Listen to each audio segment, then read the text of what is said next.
watching. Thank you, Future Psycho. Let's start stuff.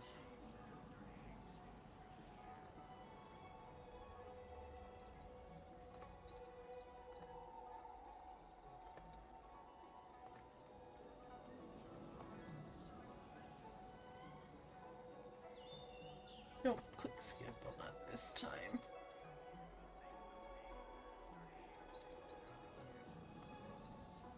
Okay. Story recap. Yeah, Sterling? Yep. I reunited with Dan Heng and unexpectedly made contact with Skrullum. He warned us that Amphorius was actually an experimental ground for the erudition and was rapidly falling into the path I of promise I will destruction. not do that with the card. The Lord Ravager would soon complete its evolution. We need a very big wheel of cheese. To tackle the crisis together, I stayed behind in Amphorius as an informant, while Dan Heng returned to the Express as planned to seek help. On top of that, Skrullum informed us that March 7th had also been drawn into Amphorius earlier. However, the current priority was the Era Nova. I quickly arrived at the Vortex of Genesis and met with Finan. The Era Nova ritual was supposed to proceed smoothly under the guidance of Lygus, but the appearance of the Flame Reaver once again left the fate of the world hanging in the balance. I said, but Lygus is a bitch. We struck down the enemy's mask. Oh, cutscene. Sorry, I didn't have your thing was identical open? to Finan's. Okay. When his body was pierced by the ceremonial blade, a flood of memories surged forth, revealing the truth about Finan, the Flame Reaver, and Amphorius. It turned out that all of us were trapped in the eternal recurrences created That by it was another Finan fucking and time Cyrene. loop. And the Flame Reaver was Finan himself, who had burned out after bearing countless core flames. Their goal was simple: to oppose the Aeon and rewrite the world's doomed fate of destruction. The eternal recurrences had already played out 33,550,336 times. In this final cycle, I promised Finan to take on the title of Deliverer and save the world in his stead, while he would fulfill the wishes of the countless versions of himself, tear the sky asunder, and confront the destruction head on. Thus, with Finan's help, time in Amphorius reset once more. But I became lost in the chaotic flow of time. At the critical moment, Mem, who had regained all her memories, sacrificed herself to send me back to the beginning of time.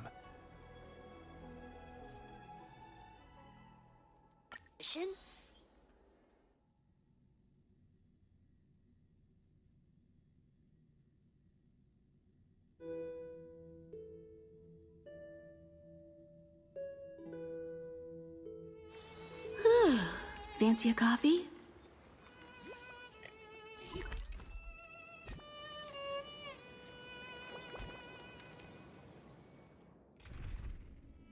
That's not the right team.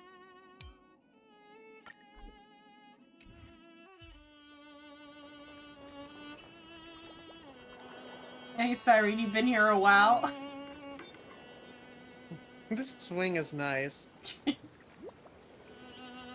Is it bad? My first thought was, wonder how mad they would be if you just grabbed the swing and then just gave them the hardest push possible. No, she'd like it, I think. Just fucking whip them around the branch. I hear that every group of children who went out of the village would make a promise before leaving.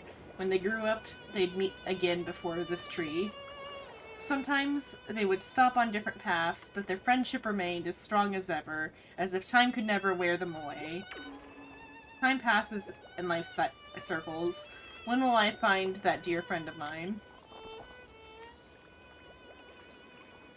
Okay.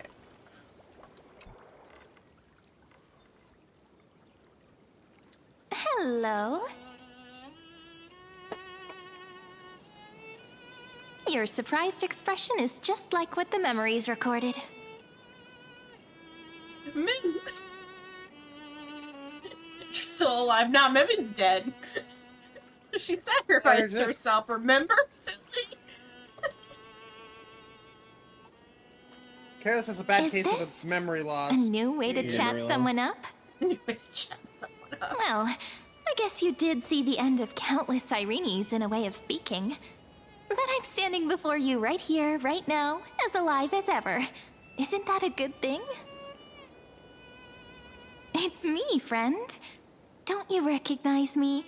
Or did I really change that much? Oh, that's ominous, though, that way of, like, phrasing it. It's me, don't you recognize me? Cyrene or Mim? Maybe I'm both? Just kidding. If I had to choose, then I'm probably closer to the latter. It's pretty unbelievable for me, too. It's like I had a long, long dream. Cyrene's memories and Mem's memories, they're all tangled together. But when I woke up, there were only broken fragments left. I can't remember what happened in those 30 million cycles, but I remember what you did for this world. Probably good that you did it, because I think you died at the beginning of every single one of those Didn't cycles. you wish for me to turn into a pretty girl back at the Grove? All of them, because there are cycles where they get to. Oh, yeah. So Or they did go on the adventure. I think that was just the first cycle, though, where they went together. so for the 30 million cycles that they did, yes, she dies at the start of everyone because That's I guess the ones before that, technically, before they broke free from the system. funnily enough, Cyrene only dies once because I does think that the cycle happen? reset. Oh, it Is happens after her that. death. But then how does the Flame Reaver do it? Unless the Flame Reaver, I guess, goes back further in time than Cyrene and I guess- Finon do. It also could just be Cyrene rewriting the timeline to like write herself out of the story so she can continue the loop. I just assumed that because like they agreed on it, that like the timeline starts like when the Flame Reaver arrives in town. And then everything like before that is like set. Well, I guess though we were interacting, we were able to like see the start of the one, because that one route we looked at was, well, that was though a route that had a Flame Reaver in it. But then the other route we like went on them together with, where Cyrene left with Finon, didn't have a Flame Reaver, I guess, maybe, or might have, and they just figured out that that didn't work. But I think that was the pre-Flame Reaver stuff. Either way, Cyrene dies in a lot of those timelines, so it makes sense for her not fine. to remember most of them. And the ones With a that little she, death. with the ones that she would be conscious of would also just have like be so monotonously the same that they would like probably all fade into just be like, oh, yep, we're doing this again.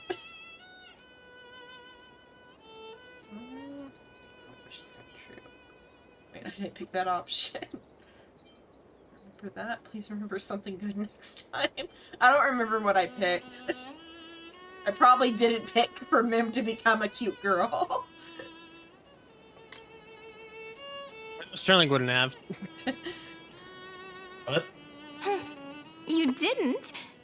In that case, just treat it as my own wish then. Apparently, I vaguely remember it. I vaguely remember more Rice making the joke he just made than I think, rather than the actual choice. I guess there's a choice from before where like we could wish for Mim to turn into a pretty girl. And I think Rice also said, now that's not what Sterling would wish for. Because Because he's been joking the entire time that you would Mim. Joking, huh? Every time Woody Mim comes up, he mentions you. The idea of you Woody Mim is so on Rice's mind, it's all he can think of. I mean, hey, if he gets off from voyeurism with weird ethereal creatures, then Yeah, he bud, can do you him, you. yeah. He's always on about how you would Mim, or Paimon, Pom-pom. or Pom Pom. Hey, at least somebody's looking out for my love life, I guess. If only I guess could do the same someone's for Moose. concerned about it. Now those are two like animal shape. They need to be more anthro for Moose. There's so much I want to say, but unfortunately, this isn't the time to reminisce.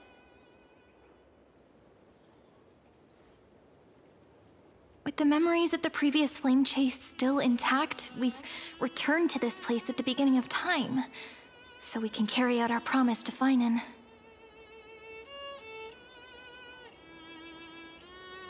The descent of Iron Tune may be looming over the horizon, but we still have a chance to change everything.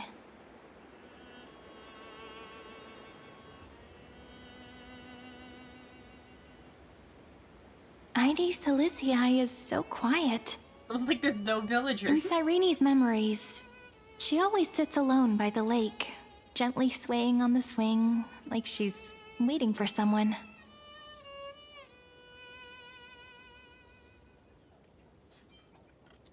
Yes, Finan too embarked on his journey because of this view. He then walked alone for more than 30 million cycles. Thankfully, you arrived during his long wait, friend. Is that also why Cyrene did what she did? It sounds weird, doesn't it? It's something that happened to me, but I'm talking as if I'm an observer. But that's just what those memories are like. Vague and unclear, as if encased in thick ice. The only things I remember are the days I spent with you. Emphorius will fall into an ending of destruction after the next Era Nova. But those stories went out of fashion ages ago. In a proper romantic epic, the hero's supposed to foil the villain's plot, right?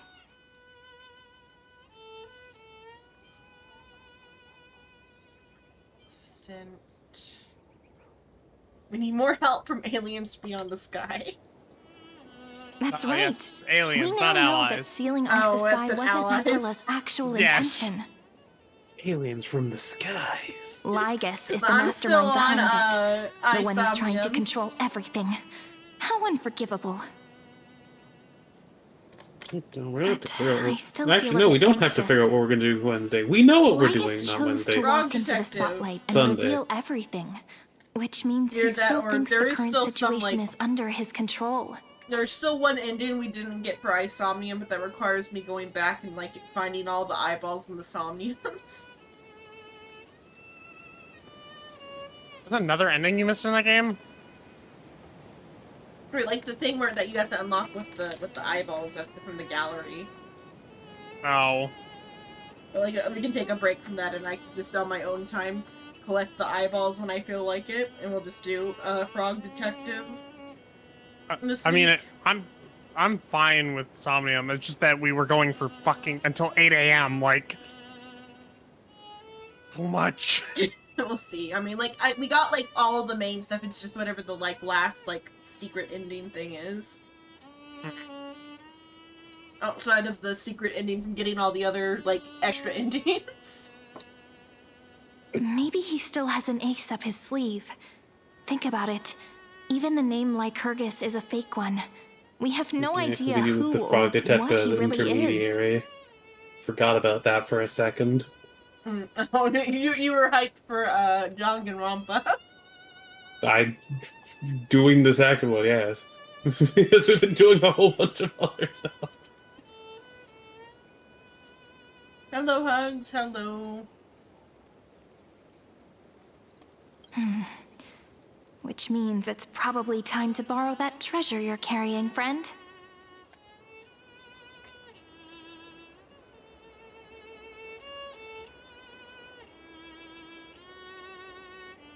His name is wish to the Stellaron to destroy Lygus. Let's call. Okay, let's phone a friend. Screw him. Yep, Well, that how- Teletron friend did say, when required, it can also serve as a bridge for communications between the internal and external world. She knows what an Luciae is a Entelleron little is. village enclosed by time. We might be able to contact the outside world from here. Why don't we give it a try? We should at least tell our friends from beyond the sky that you're still in one piece. Yeah, before the Firstly, time dilation we need to find a starts. well-hidden spot. We love time dilation. We love time dilation. We love time dilation. We...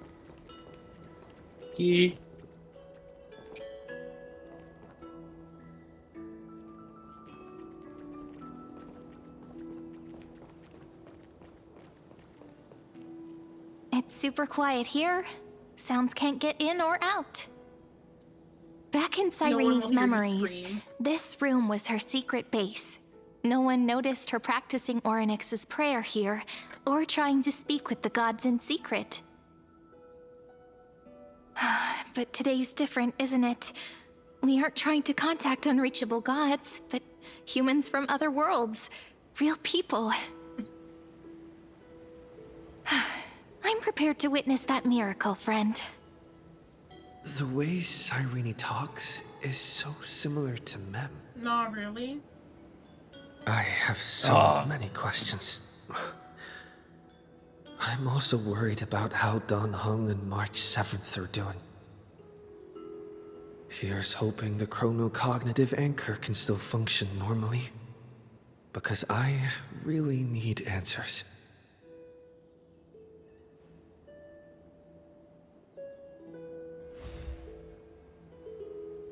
Signal strength, 14.8%. Dialogue window, 16 minutes 22 seconds. Prerequisite, no external interferences. Hi, We are very Screwy. glad to learn that you're safe.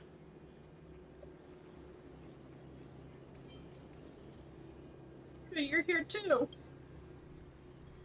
Not only am I here, but I also happen to have saved you 4 times already. Without you even being aware of it, of course. Classic Madame Herta, always doing things that are. But now's not the time to celebrate. When 2 geniuses show up at once, you know you're in deep trouble. Or it's just time for simulated universe. Listen up, little one. The You're in deep destruction's trouble because you eyes have to are spend the gazing next 30 upon hours this of your life place. doing simulated universe. No, I'm not joking, and no, it's not Droidhead. It's The newest real event, Simulated Nanook. Universe. Time is running out, so I'll explain in terms you understand. This world, Amphorius, is in fact a testing ground, where the Lord Ravager, Iron Tomb, evolves through self-extrapolation. You know, we found that out. Hiding in this segmentum, unknown to other life forms, it has endlessly repeated the process of Era Nova, seeking a solution that could obliterate the erudition. For some reason, the experiment entered a prolonged state of stagnation. However, it has now restarted. Slip away. Okay, have a good night. Prediction. If effective intervention is not performed, Iron Tomb will complete its self-coronation in 14 system hours and initiate its plan to destroy the entire path of erudition. That reminds me of in No Man's Sky, how it's like so many minutes till like the end of the world or whatever. Fucking, what was it? Shit. It's a number. I can't it's remember a, what it's number. a 16, I think. I think it is 16, 16, 16. Yeah, it's like 16 seconds and or 16 minutes till the end of the world. but because it's Forever. like, yeah, but it's forever because of how the simulation is, and like I was gonna I'm sure we'll enter some sort of time dilation inside the simulation to like, because I don't think we're gonna be able to convince all the demigods to join our side in 14 hours.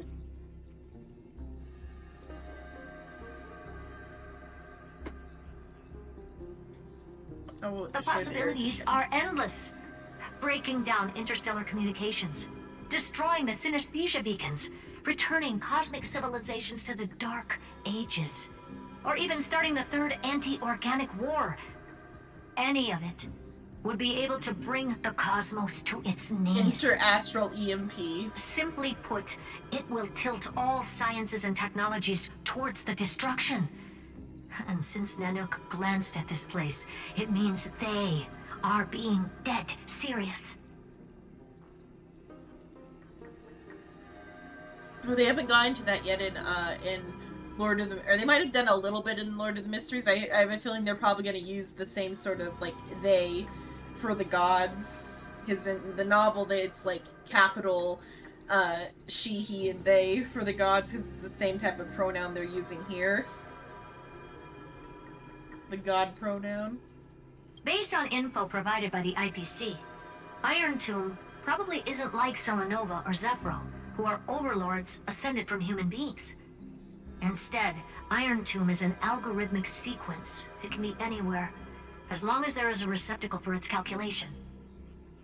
The version of Iron Tomb hiding in Amphorius is its source code, and this scepter is its incubator.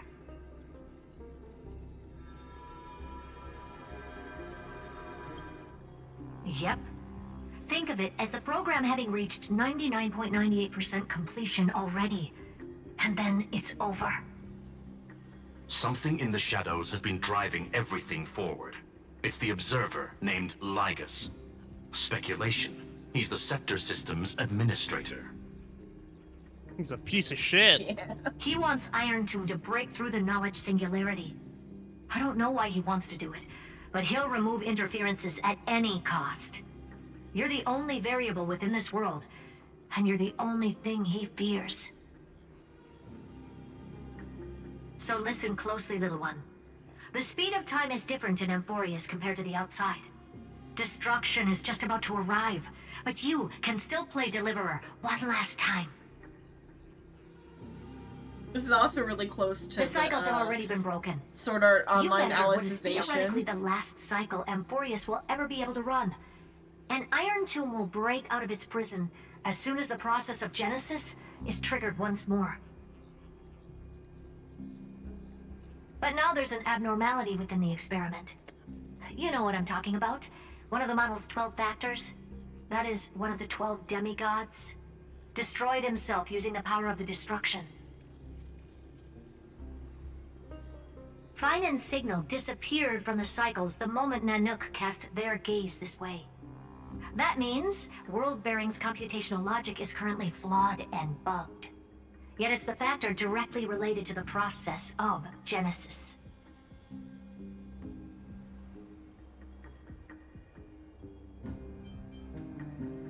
He's still fighting.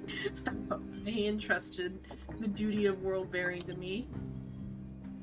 That old Intellatron I refuse to will definitely believe do Final all he didn't can to fucking- debug this Yeah. error. Yeah. He So you have to probably take will this come chance to back. claim It would be Kephal's fucking glorified. hilarious if he But don't let doesn't. him have his way. I The don't key even to know how they suppressing Iron Tomb to, lies in like- whether he can rewrite the purpose of Aranova. I don't know how any of the characters from inside of Amphorius could even get out. I guess they're technically mimetic entities in a similar vein to like the Garden of Recollection people, but like I like- think due to the unique nature of Amphorius, they probably could leave once the rules are changed. mm, Because I feel like the scepter is strong enough to give them form outside of Amphorius. yeah. It just they might not have quite as stable of a form, I feel like, as like other people. Mm-hmm. Because they'd still technically be mimetic entities. At the bare minimum, they can go to Amphorius. because there's enough Memoria there, Yeah. which we already know from Or you meant the other one, Penacony. Penacony, yeah. The Fate's Day. yeah, the other thought I have is the so like I compared it to Sword Art Online Alicization, where it's like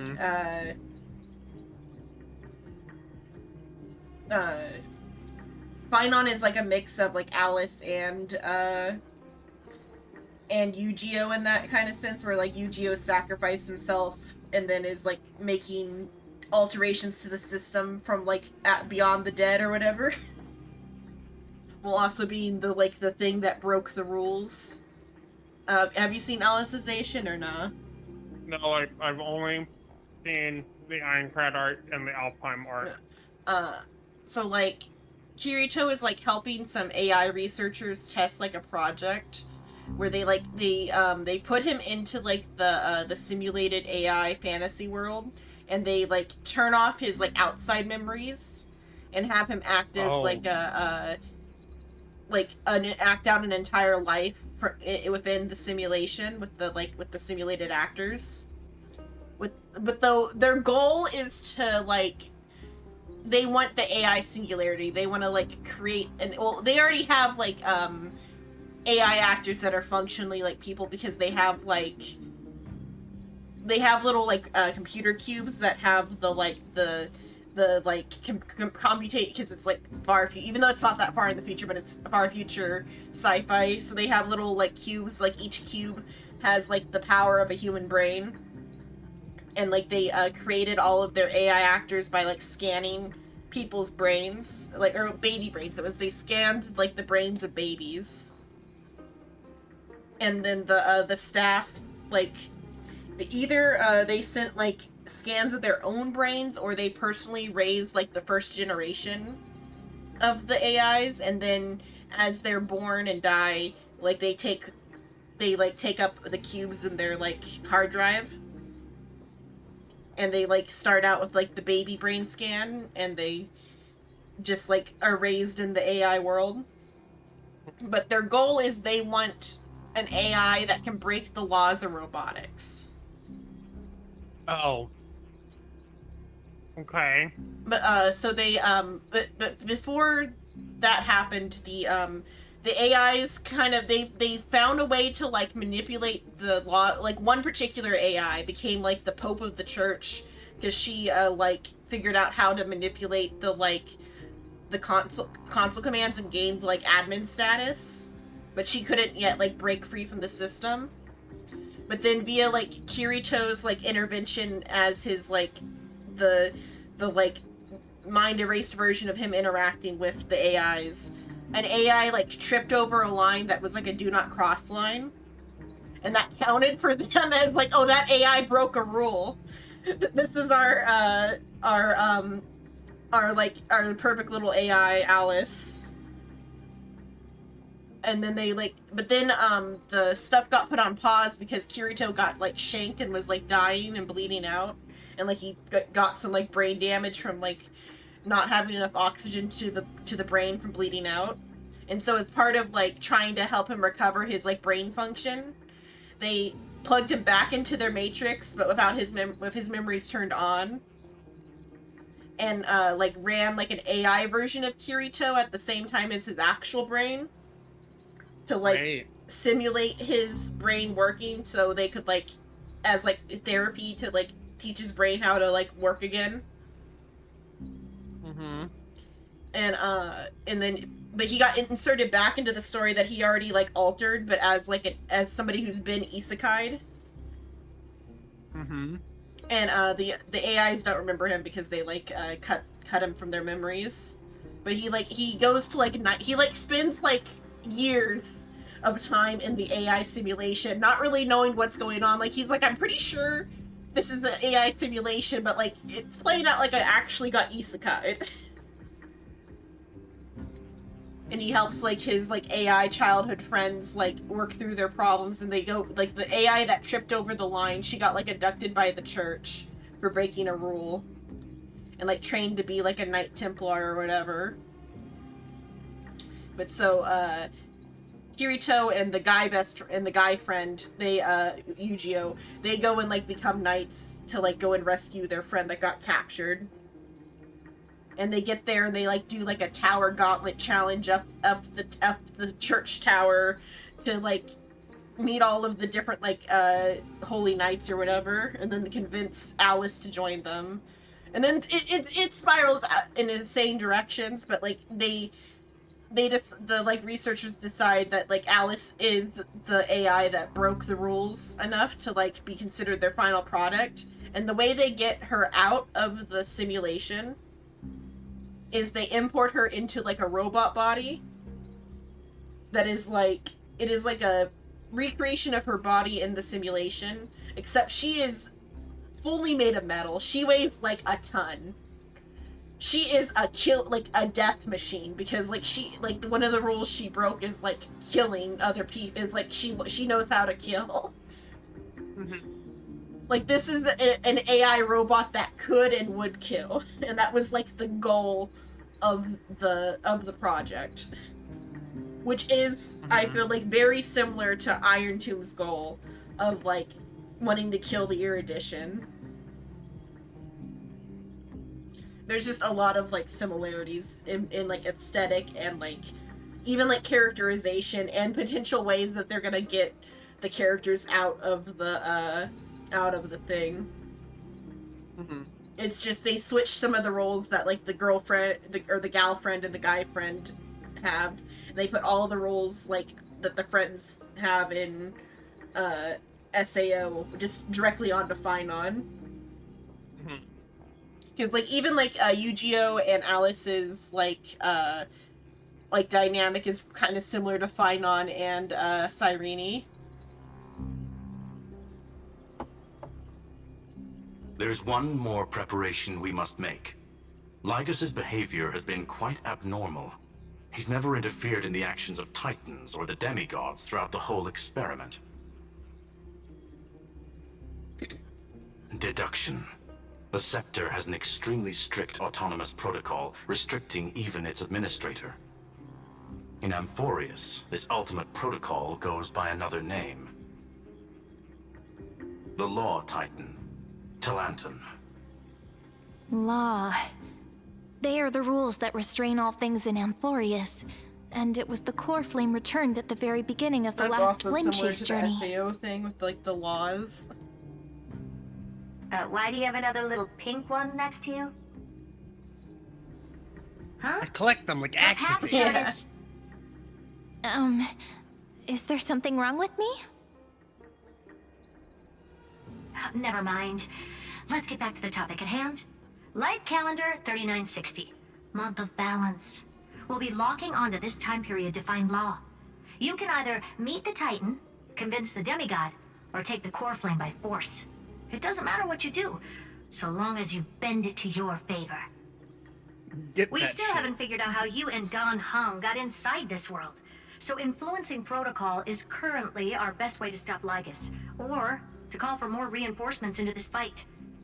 Once you've got Law in your hands, we'll discuss our next steps.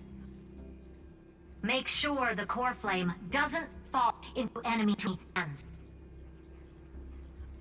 Herta, the firewall's interference is getting closer. Time is running out. Please Discord's ask just any like that questions you today. still have as soon as possible. Yeah. How fucking dare it do that? I know there's interference and we're breaking up, but let me ask you like 4 different questions real quick. How's everyone doing? Iron Tomb can't affect the real world just yet. Don't worry. Himiko and the others are more concerned about your well-being than their own.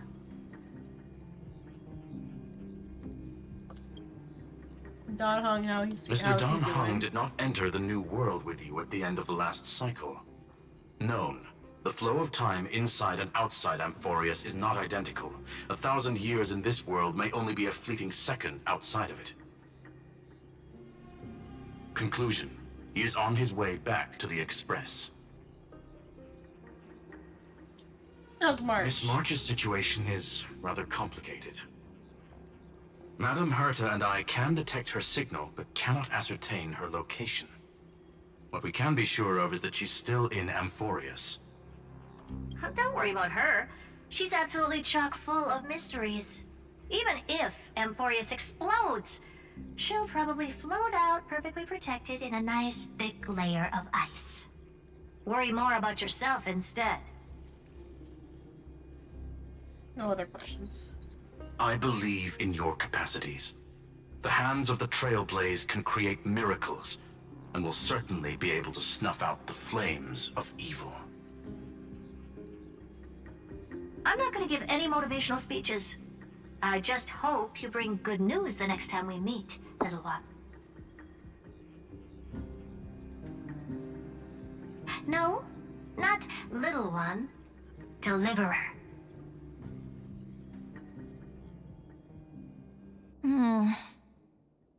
Those two geniuses certainly have memorable personalities.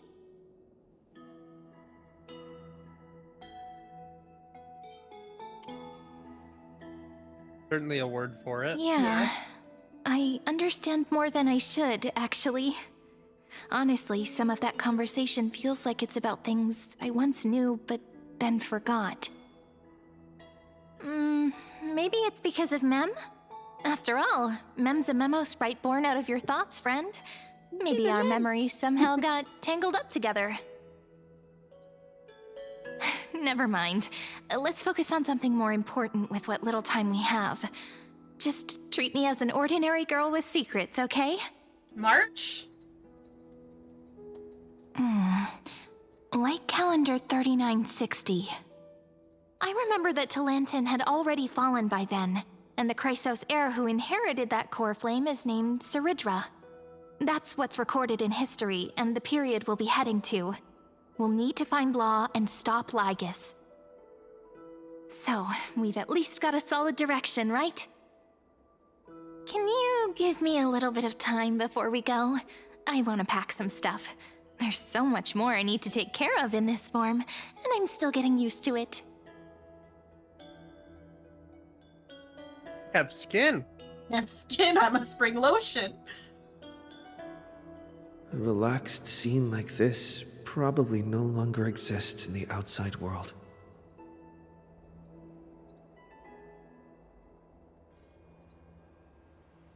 Damn, Chaos, you don't gotta be so fucking depressing, man. What the fuck? With Sword Art Alicization, the arc ends, like, in the middle of the arc, like, Kirito's, like, gets his, like, save gets deleted or whatever. And so, like, he, like, is, like, catatonic and, like, in a wheelchair for, like, a good, like, chunk of the Alicization. Like, Alicization has, like, 2 to 3 seasons as part of it. It's, like, really long. It's, like, longer than the rest of SAO. And it's functionally watching it is like watching a separate thing. Like the SAO characters are there, but it is like its own separate thing. Kind of has to be at that point, because I also know that they do like. There's a lot more will they, won't they between a bunch of the characters, isn't there? Because like, they just kind of discard the events of fucking Aincrad when it comes to relationships. It felt like from the little bit I've seen. But it's more that just those characters aren't even like there. Gross. And so like Kirito is like brain dead for a chunk of it, and then it's not even like Kirito's like his like own memories are like, I guess maybe they came back on their own from his like human brain or whatever, but like his like AI brain got like almost nearly deleted, and so like they rebuilt him off of the memories the girls had of him. Oh, that I don't see that going horribly wrong. And like while he's like in his like disassociative state, like going through memories, he almost like that.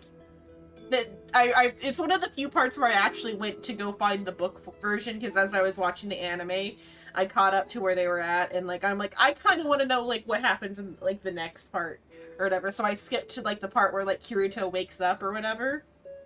Mm-hmm. the anime cuts a lot of it. There's a lot of self-harm, and he like almost like kills himself. Jesus Christ. Because he's like trapped in like a flashback of like before even like the Aincrad arc, or he's like a loser with like no friends and like shit.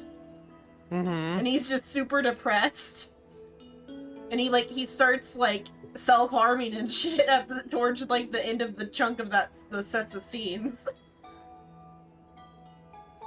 And it literally takes the girls like rebuilding his brain to like pull him out of that.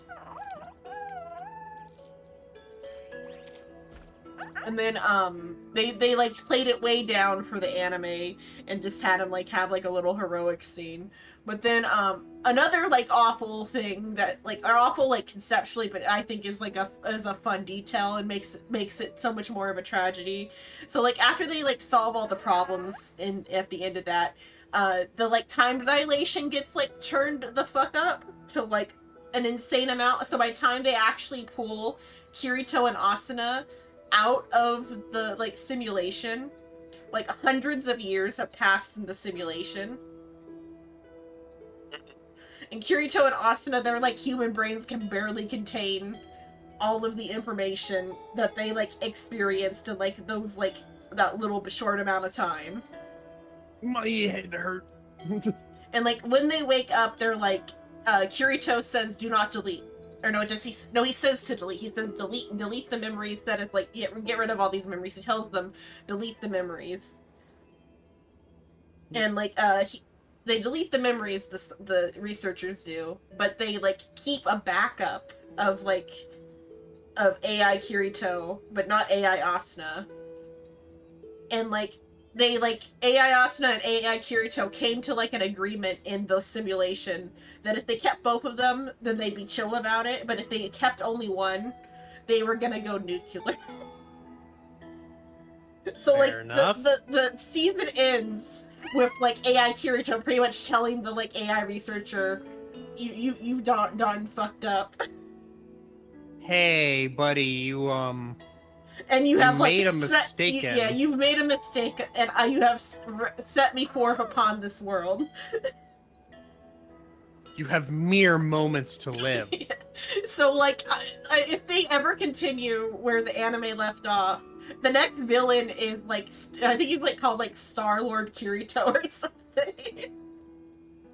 And it's That's AI. a fucking name. It's AI Kirito, and he is like out for like blood. And a lot of the things in this in this part of the arc that they've like where they're addressing the simulation makes me think of Alicization.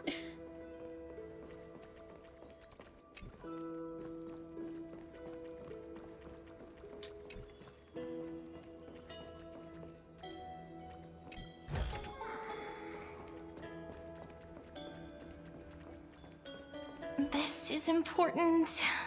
And that's also important. It's not gonna fit into my bag. Watterson. Hold on, I'll be done in a sec. Watterson, carry my chest. Watterson. Or trunk, or whatever. It's the trunk, not the chest. Don't forget to take it with you. Travel to blank light year calendar 3960, the era of Tantalon's fall. Gain control of the law. Then you can bypass the final protocol, modify the core flame of world bearing, and reverse air nova. Delay Iron Tomb's birth. The information on the chronocognitive anchor is now unrecognizable. However, you already know the mission entrusted by the geniuses. Go seek out the power of law.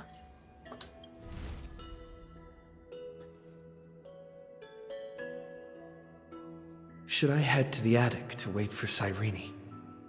Or should I have one last look at ID's Elysiae? Oh, there is a chest out there I can go grab.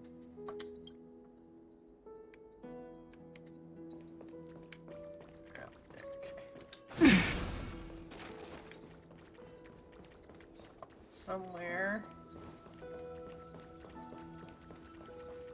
Oh, there's a person.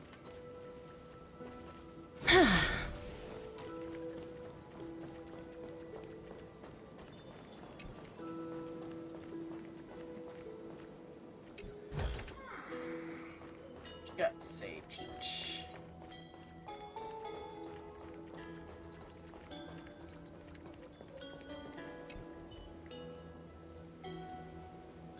Fine. I guess so we're fine on in the simulation now.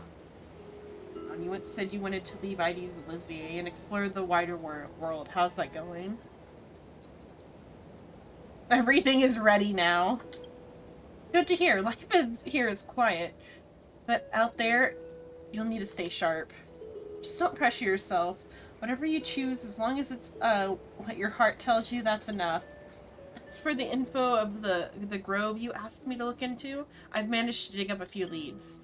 Though I've never been there myself, they say the sages of various schools are brilliant minds, learned, skilled, and deeply respected. Studying under one of them would surely take you far. Just wait till I come back. That's the spirit. But I've also heard the Grove of Epiphany places great value on open debate and independent thinking. The academic scene is extremely free, so much so that bizarre and radical theories pop up all the time. If you really plan to go, you'll need to keep your eyes sharp. Learn what you can, but don't lose your way. I'll keep that in mind. Well, I've rambled enough. You must have had your fill. Off with you now. Ready once more. Okay, that's how the... Okay, because I accidentally clicked on Finon's memory instead of just talk. Time for a little talk. I thought that was just what parents. happened when you talked to her. I thought like we were Finon in the like simulation. It's friend. Not the best timing though. It's a busy season in the fields right now, and the school's on break. Otherwise, I'd love for you to tell the kids about the outside world. Oh, she's got a lot to say. I should get another time.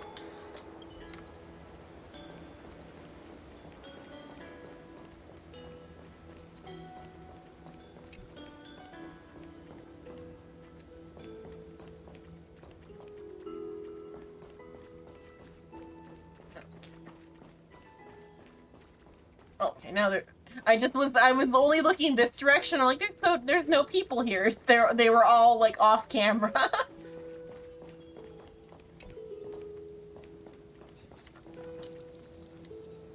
Come on, pick up.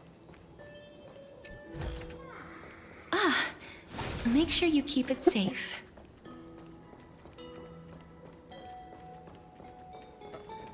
From the angle over here, I didn't know what that was. It looked like it was going to be like an orb, but it's just one of these. The orb. Garment maker, how's it hanging?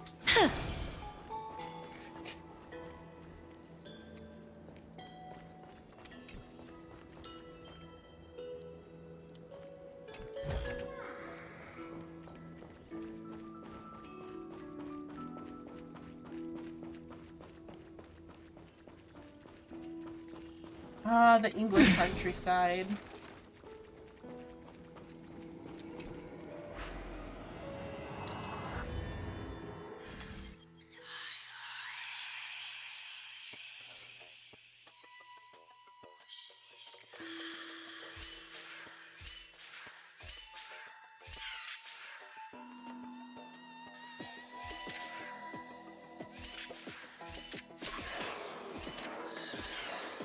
Oh shit.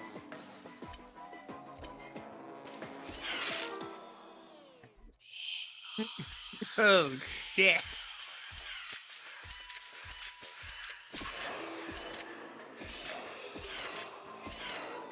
Nope, still not right, okay.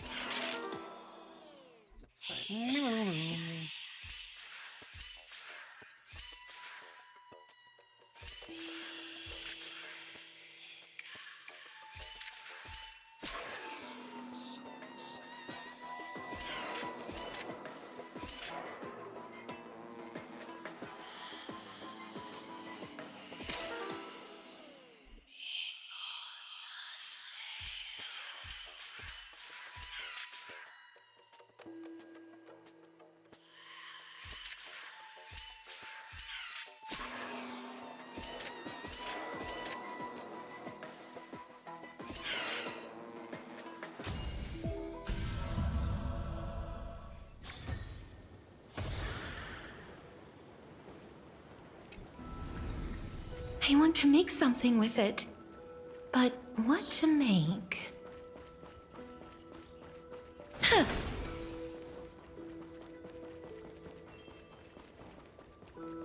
Okay, there I grabbed what was easy to see.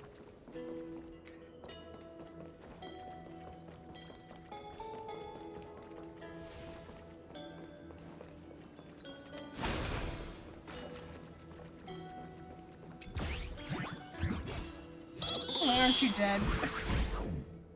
Don't worry about it.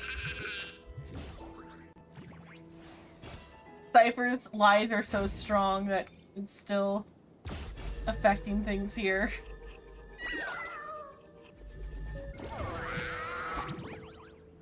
Technically, we're at the start of a new loop, so it's actually just straight up Zagreus. I assumed like this place like existed outside of the loops. Probably that too.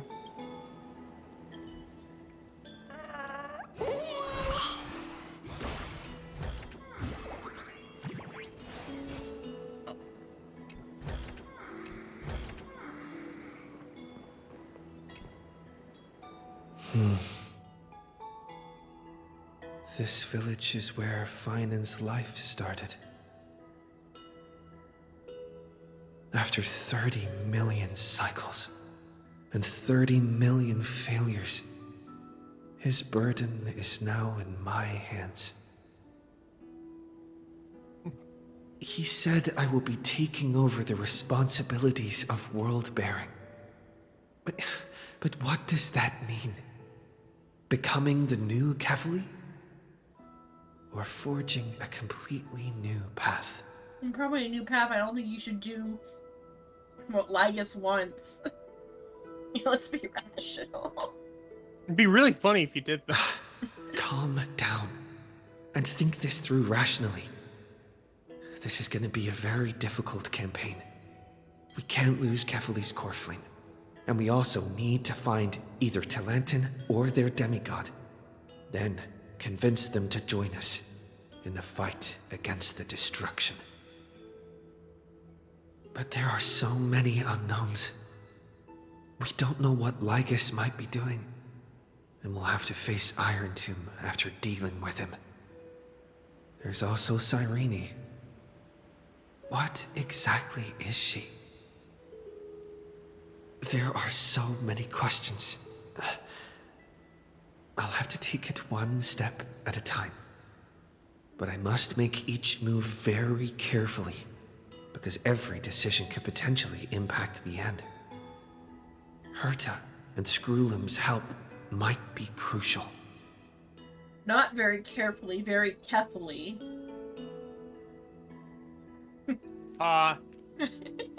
Thinking hard over there? I finished packing. I decided to just bring these few things in the end. You're never See? returning to this place. There's a journal, a quill pen, and fucking quill pen. the ceremonial blade of the Priests of Time. Holding it calms me down for some reason. The scent of the black tide is now calm. Finan must still be fighting them in some way. This will be Amphorius's final flame chase journey. But it won't be the end of us. It'll be the beginning. Friend, are you ready to become a hero? How do I treat you? Just treat me like any other friend you have. We share a common goal and common enemies. And we Just may starts also calling share her a common Marge. future. A future that has never emerged in any other cycles before. I believe in you, friend. If you still can't get used to it, just call me Mem like you did before. Just kidding. The wink. Are you worried that the burden is too heavy for you? Don't worry. Maybe the answer isn't as complicated as you think. You've seen how every person regarded as a hero in Amphorius was nothing more than a flawed human. They were just at the right place at the right time when the world needed a hero. But those aren't coincidences. Just like how your arrival kickstarted Amphorius' fate once more after a stagnation of more than 30 million cycles. It's the inevitability of being a trailblazer. A person's personality is their destiny. Your own hero's journey already started the moment you decided to board that express. Fucking remind me of the Fate Stay Night thing, Cyrene.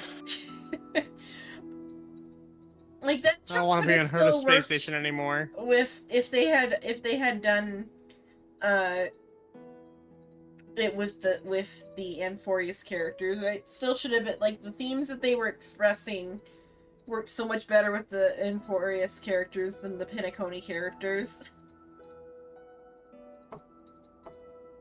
I'm really worried about what comes after Amphorius. Because how the fuck are they gonna top Amphorius? I mean, like, I think they'll just do different, like, story styles still. Like, we might get to go to, the one that, what's her face? Silverwolf is from. Like, that city might be an interesting stop. I agree with that, but I just It's, like... it's not gonna be as the same type of epic, but I think it's more just because it is just, like, gonna be, like, this is the story of this land. Because that's, like, what they do even for, other Honkai. Like, just for, I need to work on, doing Honkai 2. Like, Impact Third 2. Because Impact Third 2 is also doing the, like, well, they've been world hopping for, like, all of the end of Honkai. Impact Third 1 was a bunch of world hopping, too, because they had, like, the bubble worlds. So I think it's just gonna be just like world hopping. It's just not gonna be. It's gonna be a little anticlimactic, I think. Yeah, because like this has been a fucking intense storyline, and it's been really good. Yeah.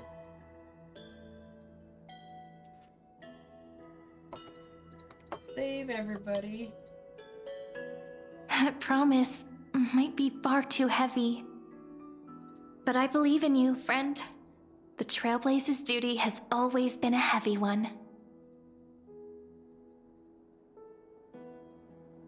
In other words, since you've already saved so many worlds, friend, you should be used to being called a hero by now. Maybe you can tell me those stories as we travel. That way they can become our shared memories too. Let's trailblaze onward like before and create a future that's worth being remembered.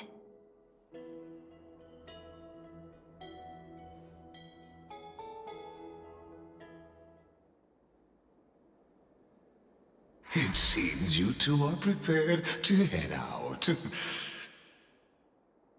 Hello, bitch boy Then McGee. You should indeed treasure the view before you. For you do not have much time left to enjoy such solitary delights.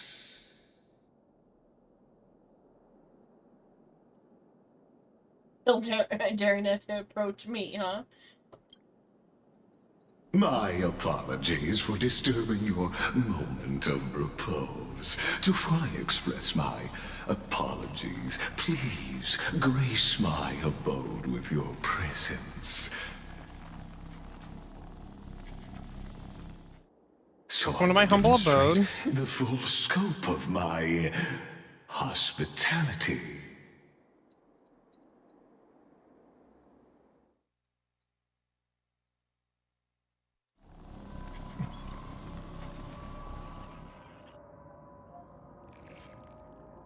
It's TV time! Is this place? Farewell, then. May we reunite in the new world.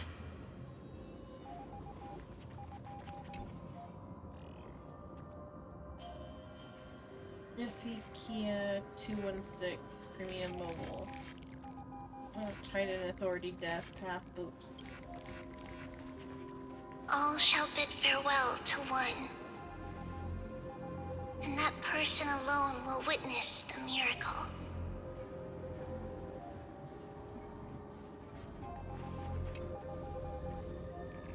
Heck. 720. Reason. We don't even get, reason is... What's his name? I forget his name.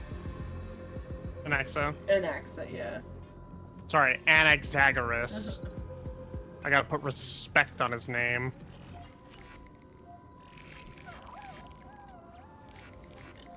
Message that one is for Privy.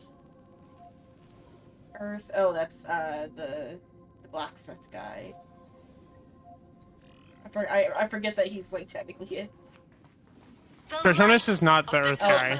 Oh yeah, never mind. That is Earth guy is The one Terravox. they- Yeah, the one they discuss. has no end.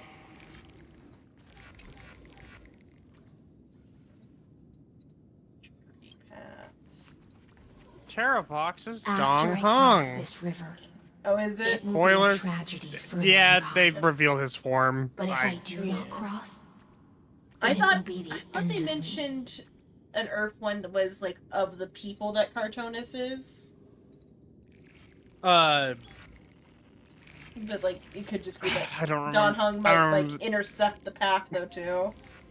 I don't remember the details on that. Yeah, there was some sort of mention of like of Cartoonus's people that like one Cartoonus's people are of the Earth Titan, like Yeah. Gioros. Yeah, but like somebody created- like led their people out of the mountain. Like away from their mountain Oh. homes. I assumed that was their demigod, but it could have just been like a leader and they didn't never get a demigod. And also it could just be that Don Hung like like intercepts it or like takes the place of that guy because the time is timey-wimey. I don't fucking know, cause Ocean Path is for the gal with the rib cage showing. yes, Hysolins. Just grab it. Yeah. As you reach out and touch the screen, an eerie sensation instantly courses through your entire body. You feel good. Outlier. I feel Executing command. Record.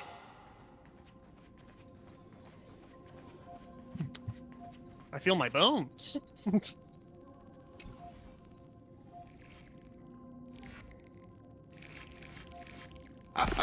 Oh, did that startle you? This is the intersection between Amphorius and the real universe. The audience seat where I observe this experiment. You can also call this location the Exomyth. Hello, Suin. Hello. Intersection of dream and reality. Something and something. The Velvet Room. That's what that makes me think of.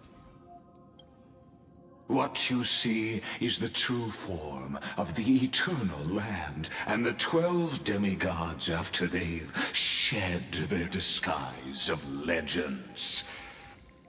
Doesn't it look marvelous? Amphorius is like a microcosm of the cosmos. People love to portray the romance of the starry skies, but their tales often forget a different and far more truthful type of universe. The moment ancient Antikytherians sketched geometric shapes on the sandy beach and recorded the first numerals and symbols on parchment, the universe turned into a silent equation flowing under the pen of these relentless decoders. Yeah, but unless Antikytherians are something different than the like other robots, whatever Screwlim is, what was the word they use? Inteleron. Yeah. Unless they're like remotely very different from Intelerons, they would have still had math and shit inside their head, inside them already, like program and code. So they would have just been like relaying that into like information or whatever. Part of me wonders if it was just a difference in like vernacular for like. Yeah, like just an old version of it. Obviously, we don't know how much time Amphoreus has been, you know. Yeah.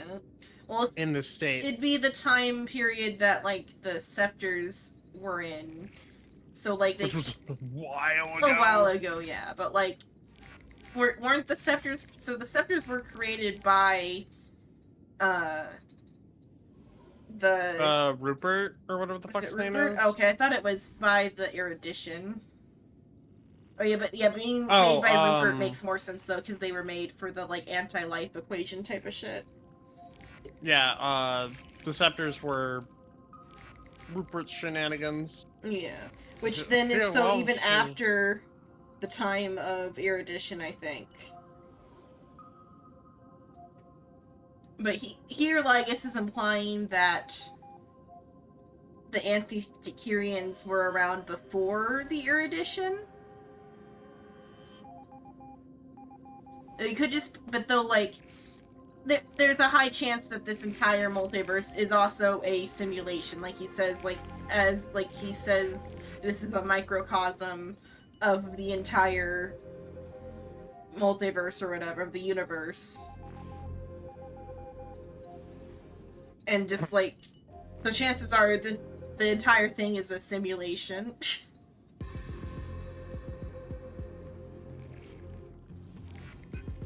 He loves simulations. At the very least, that the Anti-Decurians were created by something, probably, and that like math, if they are robots, like how Lygus presents himself, and not like something else that just resembles a Inteleron, then they would have had the equation already in them before that. Erudition. It was once the mother tongue of the Creator, the pen of divinity, and the first lyrical verse ever written by free will. Unless Lygus is full of shit, what he is implying here is that outside of this is also simulation. And this is a simulation, and this is a simulation, and this is... And that, like, because, like, as it is, the paths do resemble the paths on the outside, too. Like, like, the gods and their domains resemble the paths on the outside. And him saying that it's a microcosm goes with that. It's exact opposite. I love my microcosms. Yeah.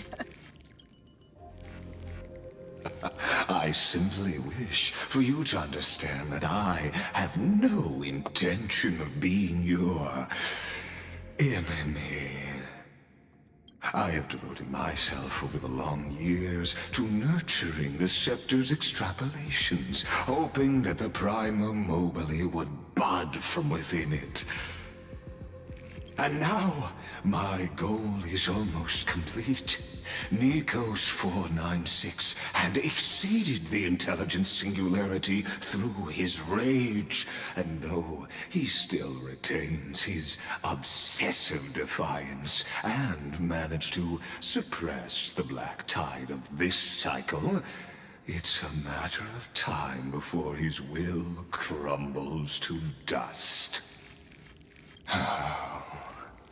Iron Tomb will be completed. That will not be affected by my plans, your resistance, or the schemes of the two geniuses.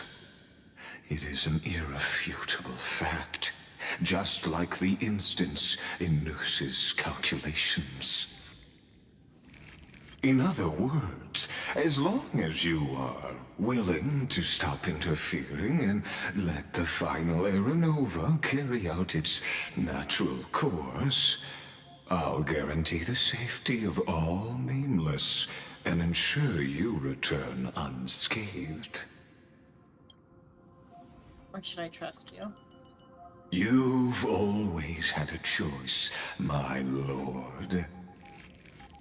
You can either accept my sincerity or face the consequences of defying it. What will happen to the? I mean, but like, even then, it's like his goal is a threat to the Trailblazer, the Express, and like the entire like multiverse. It is a threat to the entire fucking universe. Yeah, and like also him implying that the Erudition is what powers the code of what's going on outside of this in like the microcosm or whatever, or out in the macrocosm, that like the Erudition is the like code that like powers everything. Letting him destroy that is like letting everything break down into nothing. Happens to the people It's in fine. What's the worst that could happen? They've always been the product of the experiment, so naturally, they will perish when the experiment ends. That outcome was predetermined long ago, so I will not embellish such a regrettable conclusion. I mean, and they also have like existed for quite a long time, and like in multiple iterations. It would be ending their suffering to like shut the whole thing down. It's not like they all remember. Only 2 of them do. Yeah, only 2 of them are actually conscious anyway. Or conscious of the outside, at least. They're conscious within the world, but if the world just shuts off, it's not a painful death. It's a sudden, silent, painless stop of existence. We're euthanizing the it's a fucking mercy. cast. Go to sleep, go to sleep, go to sleep, go to sleep. It's a mercy. Like, it's better than, like, existing in a world that is now, like, destroyed because of your people's existence. And also continuously, like, reliving through the same hell 3 million times just to be swallowed by either the Black Tide or killed by Finon. Stranded here. Ah, yes. I am aware of that esteemed lady's whereabouts. Her real identity is quite astounding. If you decide to accept my proposal, then I will do all I can to send her back to you. Turns out March is also a Lord Ravager. Everyone's just a Lord Ravager in disguise. And you're a Lord Ravager, and you're a Lord Ravager. Yeah. But if it's just her being a, I forgot what it's called, the chosen by an Aeon or whatever, it's like we already knew that because she doesn't have a rating. Oh, just, an Emanator? An Emanator, yeah. Iron Tomb descends, no one will escape unscathed. You are indeed worried about your safety and that of your companions. Oh darn, I tried to trick you. Rest assured, as a fellow pathstrider of this path, Nanook's gaze left a brand on your soul long ago. You harbor the seed of destruction within you. The Stellaron will also explode at the end of the universe, and you'll take everyone else with you, so it's okay. But you need to learn how to use it in the right way. That vital knowledge is also my bargaining chip in this negotiation between us. For there are few in this world who are truly capable of such a feat. I guess it's like, hey, want to become a Lord Ravager? And and I happen We have cookies. to be Yeah, we one have of cookies. them.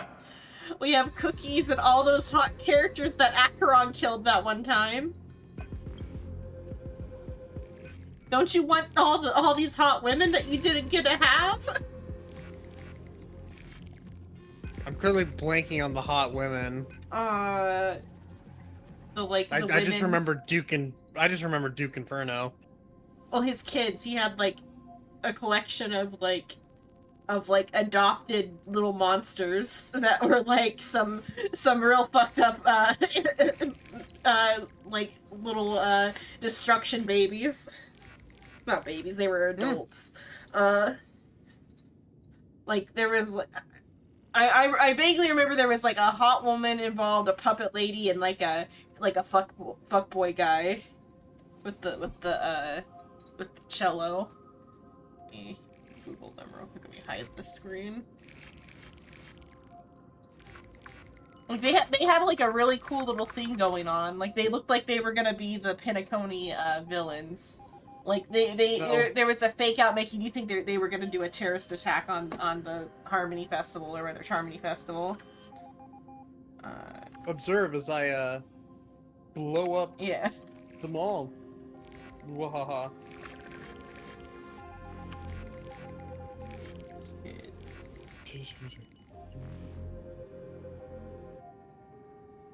Like this gal. Here she is. Constance. Oh. That She is hot. Yeah, that was the one I was thinking of, was Constance. But then there's also like a little like the puppet's not the girl. The girl is this thing, and that's just her puppet. And then the cello guy, a Cash. And they look at all these 4 stars we could. Yeah, I know, here's some force. I feel like no, I feel like at least Constance might have been a 5-star.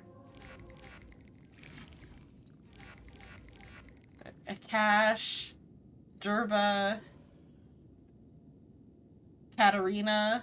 Katarina's also hot.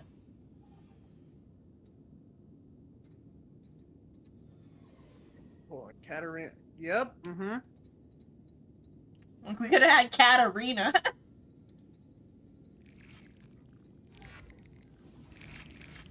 That's what they took from us.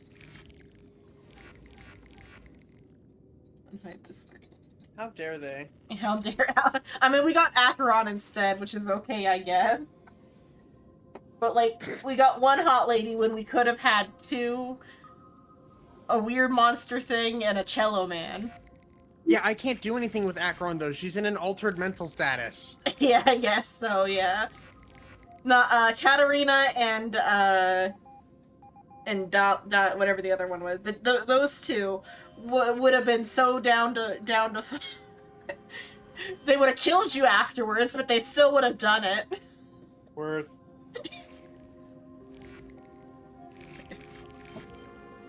Those are the cookies that he's offering.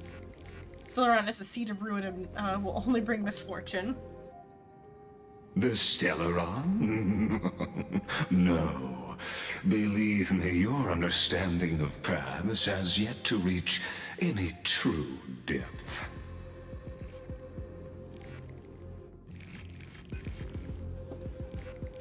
This matter is of grave importance, so please, do not make your decision lightly. After all, the choice before you bears a 1 in 3 chance of elevating you to an unparalleled existence among the stars. In 3. Normally I would like those odds. Except I think I can do it without you. I can't wait for the end of the story where the Trailblazer fucking kills themselves to kill Nanook. Yeah. Kafka holds up a fucking 1 and then the Trailblazer just explodes. like you're saying, like they've got like some sleeper cell, like shit going on. Yeah. Detonating. I will rule over the cosmos even without your help. I don't need you. Ruling over is not exactly the same as unparalleled. That being said,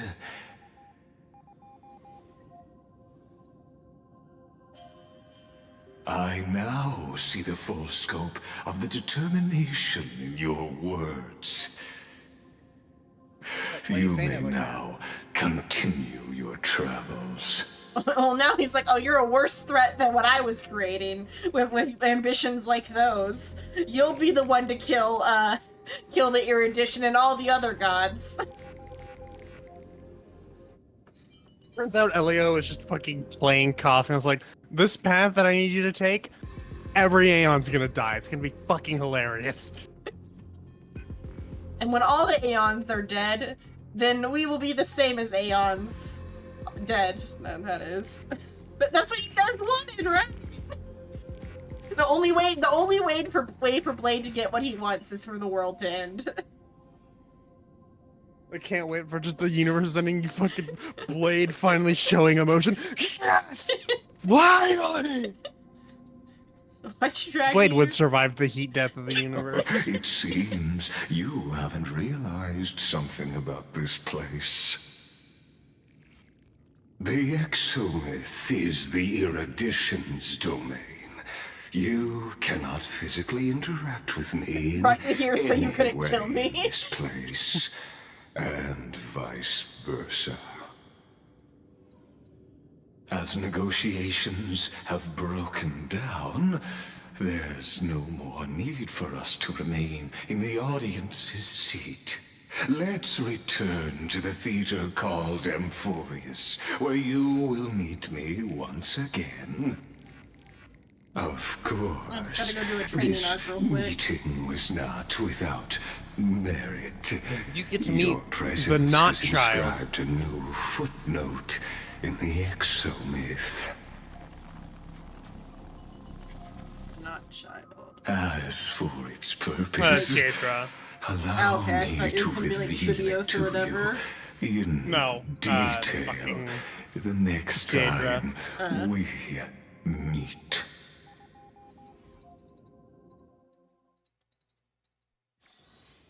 This Yeah, thank you, Castris. Did you hear Castris? Yeah, I heard this. 3,550,000. 100 years ago, the flames of war consumed Akama. I'll be right back. The Outland forces broke through the dawn. Golden blood flowed with greed, and enemies descended with Kephali's eternal slumber, painting the holy city's walls in scarlet. Its generals had vanished, and the elders prostrated on the ground. The throne of worlds kept silent to the pleas of the people. Until the heaven and earth cracked open. Not the gods answering the people's prayers, but a legion rising from the sea of blood. Dawncloud's spires fell in the sulfur rains, and the legion's commander stood atop the broken idols and roared. Compatriots, no more kneeling! Not to brutal tyrants, and not to dying gods! Those rebels have twisted the prophecy and ignited the flames of war in order to stoke fear in your hearts! A Chrysos heir she stood, divine blood soaked into the earth, quelling the flames beneath her feet. Their golden blood wrote of a tragic fate. Mine shall overturn it! Her crown burned bright, outshining the fires consuming the entire city. She raised her scepter high, and the people gazed in the direction she pointed. My blood flows in you now. Heroic compatriots, follow me, and we'll seize the reins of fate. Drive the enemy from Kevali's dawn! Smother their flames with their own dead! Win glory! Win peace! Let history sing your deeds! The first to dance was a maiden following closely behind, weaving through the carnage like a fish in the sea. The people, full of wrath, surged with her, forming a colossal wave, and the enemy hordes, drained of life, vanished into nothing. Onward to Marmoreal Palace! To Dawn Cloud's heights! Announce to all the wicked and cowardly! Announce to this stagnant age! We are the rising tide! History remembers this as the first siege of Akama. It is said that after the flames died, people found identical inscriptions in every place in the city that had been scorched by fire. It was the name borne by Akama's first and final sovereign, the Imperator Saridra. Friend, are you listening? Friend?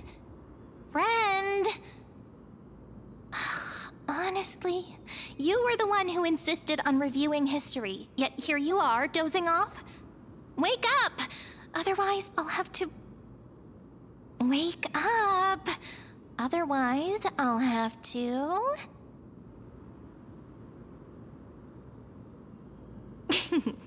Awake at last? I guess I won't have to use my wake-up magic on you then.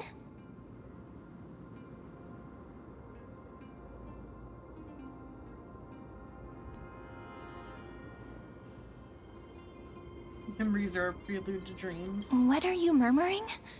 Still lost in the past? We've arrived. A familiar place. The Temple of the Three Fates. If everything went according to plan, it should be shortly after Talantin's fall. And also the end of the first Flame Chase journey.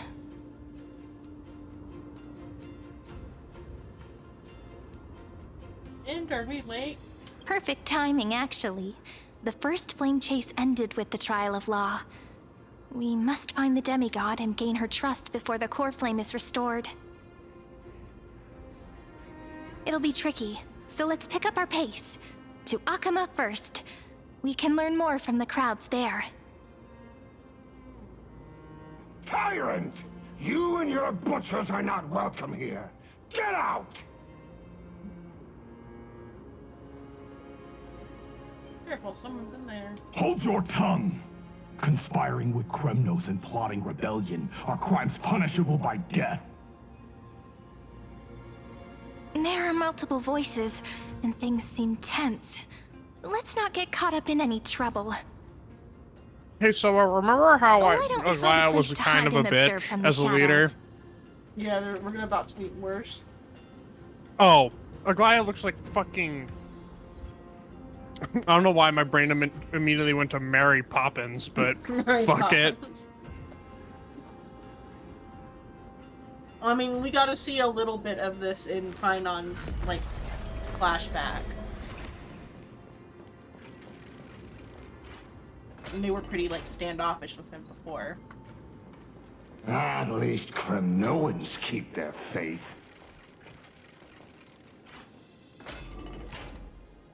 I've as maybe apparent from how much I talk about it, I like kettle corn a lot. I've got a great value bag of kettle corn here. And like there was, I forgot what the Smart Food, yeah, Smart Food was the other bag that I was buying at Walmart. Those ones, it's like what you expect for kettle corn, like a big full circular little popcorn puff or whatever. Coated in like either like very light or like the like really hard like candy coating. This Great Value one looks like it's like popped from a microwave bag, the way the puffs look. Interesting. And like it is like a very light coating.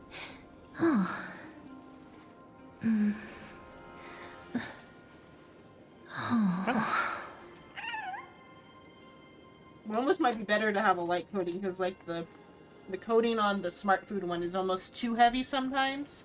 Wait, isn't that...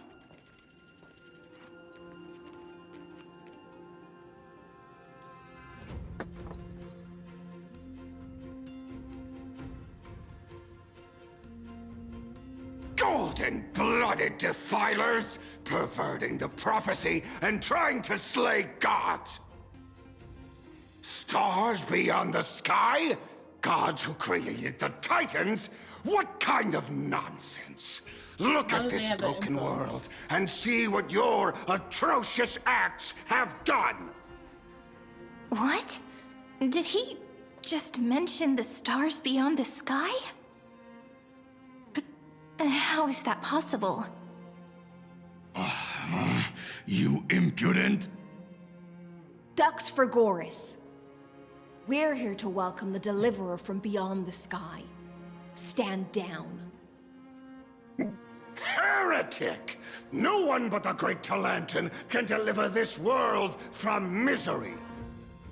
I ask you, if the old laws were so perfect, why did they crumble beneath my feet? You...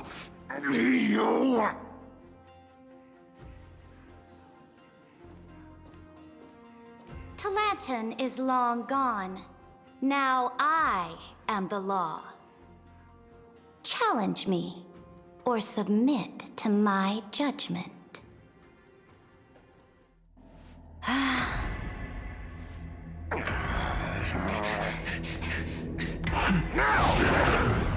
Silence!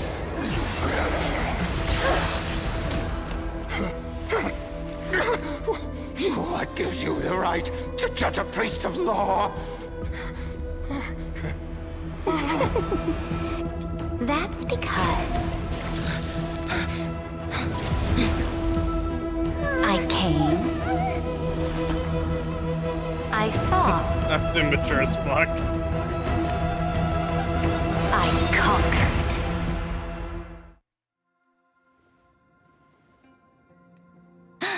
Okay, Constantinople or Dux whatever. Forgoris, take the ashes of this man and scatter them in the temple among the crowds. Tell them that the High Priest attempted to take away the rights granted to the people by the Imperator. Thus, he met his fate. Yes, Imperator. There's a Now, Genshin character. these two that she reminds me accidental of. guests. The, like, the water Dux maiden gal. Gladiorum, if you please. As you command.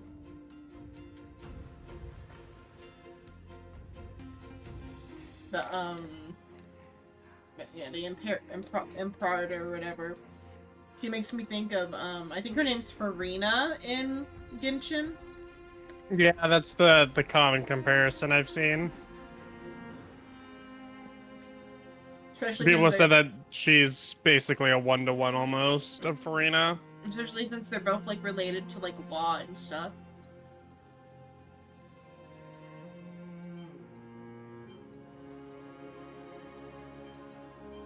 Start.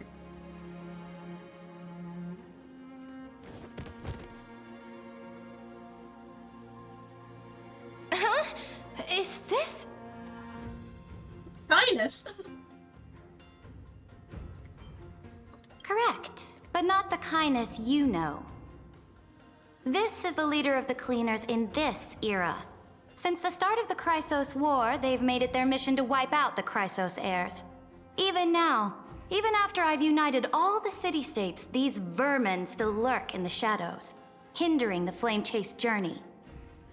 Moreover, I know that the 27th person to inherit this role bore many grudges against you and nearly doomed the second flame-chased journey. The enemy of my enemy is my friend. So, out of courtesy, I present to you this corpse as a gift.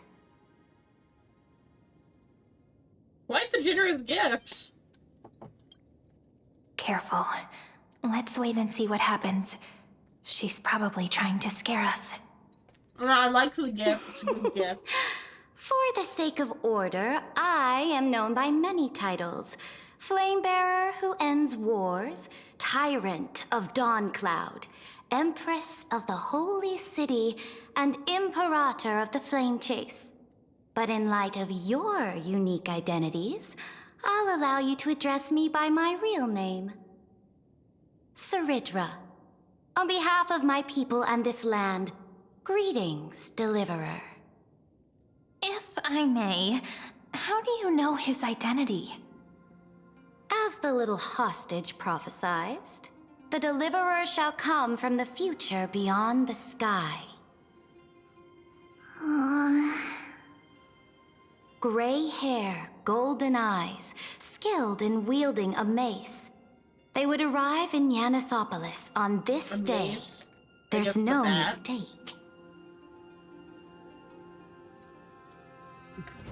Look, they don't know what a baseball bat is, so they went with the safer option of...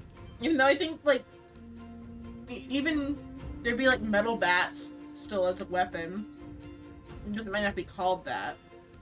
Yeah, hence why they just went with the safe option of, a mace, yeah. Your orders, Imperator. We return triumphant. Send an urgent message to all delegates. The meeting of the Flame Chase Alliance will convene early. As for you two, Akuma knows what you seek. We'll confer in the Holy City.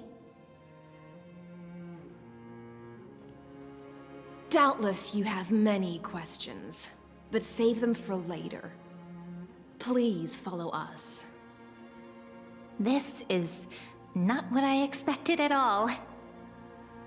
The demigod we needed to find was just waiting for us, and she knows of things beyond the sky, even eons.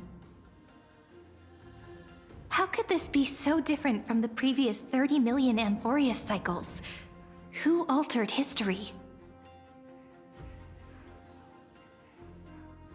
My bet would be on the Finon, but I guess March or Dan Heng. I wish, but other possibilities remain.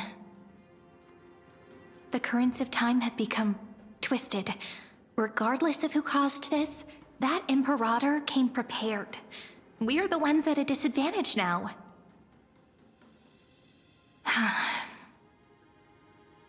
We might as well dance their dance.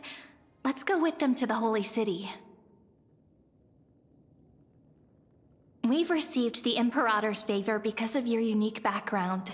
As a result, the people of Akuma will certainly respect you more. Just put that to good use, and add a bit of your experience and charm. Should be easier than last time, right?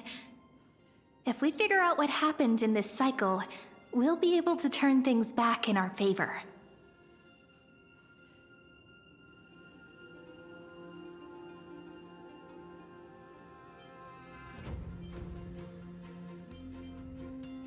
And our other friends might be there. Exactly. Treeby, Aglaya, maybe even little Cypher. Trailblaze is a sequel. We always find a way. Calm and confident. That's the you I'm familiar with. Guests, please. The journey to save the world starts with a single step. They're just really like let's set off, putting all my the friend. quotes in this one.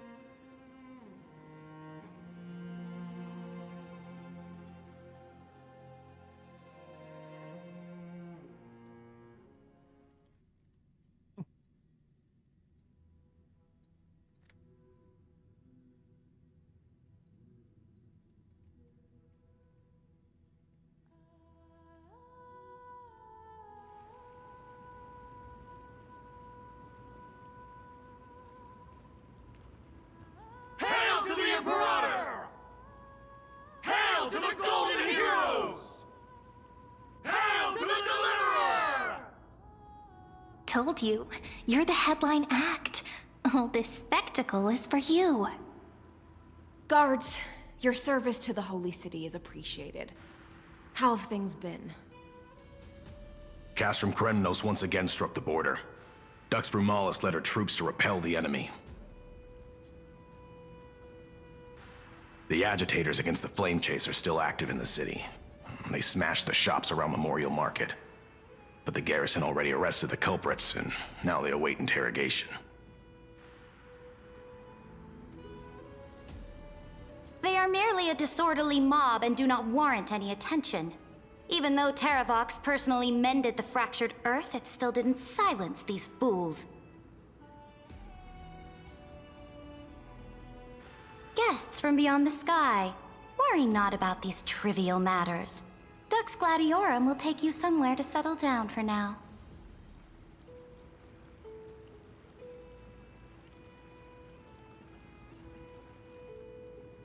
Please allow me to introduce myself. My name is Hycelens, and I am the Dux Gladiorum who swears fealty to the Imperator, as well as the Knights Commander of the Achaemen Alliance. Later on, the Imperator will invite you to attend the meeting of delegates to discuss the Flame Chase journey. Your arrival has convinced us that the future promised by the prophecy is certain. Under the Imperator's command, Amphorius shall break its chains and reach the world beyond the sky. With all due respect, what exactly do you know about us and what's beyond the sky? I was just thinking that before the prophecy served Lygus in the thought that like the world needs to be like reset or whatever, so that the core flames get collected and then Genesis occurs, the cycle resets, yeah. Mm-hmm. That served Lygus's goal. And then now, it's changed to you will now escape the sky. Which I get, it's got to be suspicious of it because it's unclear what causes the prophecy, like what actually declares it. As a humble subject, I cannot freely express my own views to you. Please forgive me. I knew it wouldn't be that easy. Time waits for no one. Please come with me and rest now before the meeting later. I do kind of love how nonchalant Hycelens sounds. It's like, yeah, it is what it is. Come on. Akama, under the Imperator's rule, is no longer in the shadow of war. Indeed, Dawncloud stands as the hero's residence. The Imperator put much thought into its design, in order for it to serve as a sanctuary from the burdens of battle. Please experience its marvels firsthand, heroes. When the Imperator arrives, I shall come to summon you. I guess it was like Kindness and her group that want to kill the demigods that like caused, because like it was her like delegates or whatever took over this place from the Flame Chasers. It seems like in the other timeline. In the quote-unquote normal timeline. Yeah. But then as by, normal like, as it gets anyways. Yeah, but then I feel like by killing Kindness now, they've prevented them like losing the like control over the palace and over Akama.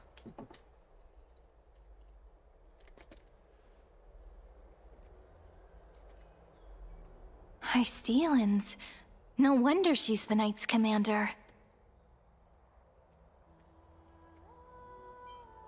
I'm sure that's what Seredra thinks, but it's inconvenient for us. All right, we finally have some freedom to ourselves. Since there's still some time before the Alliance meeting, let's explore a bit. Look over there!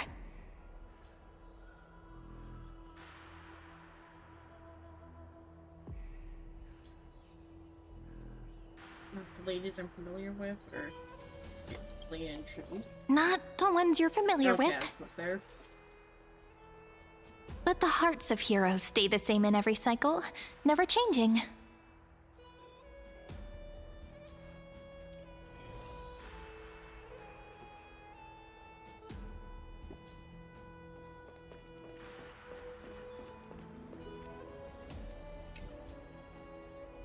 Dux Brumalis, our great Imperator, found the mastermind and executed him in public. Seeing that scoundrel burn to nothing should deter these miscreants from being so brazen again. So it's in the other timelines, the rebellion that they just stopped succeeded, but then because the prophecy foretold it now, they were able to stop it. So the great Imperator isn't afraid of getting her hands dirty? What a ridiculous display. What do you know? No matter what sins the people commit, they are still the Imperator's people, and it's only right that they be judged by the Imperator's own hand.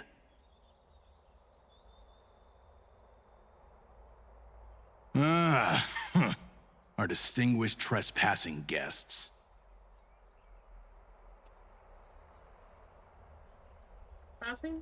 Seneca, the Dux Brumalis. Greetings.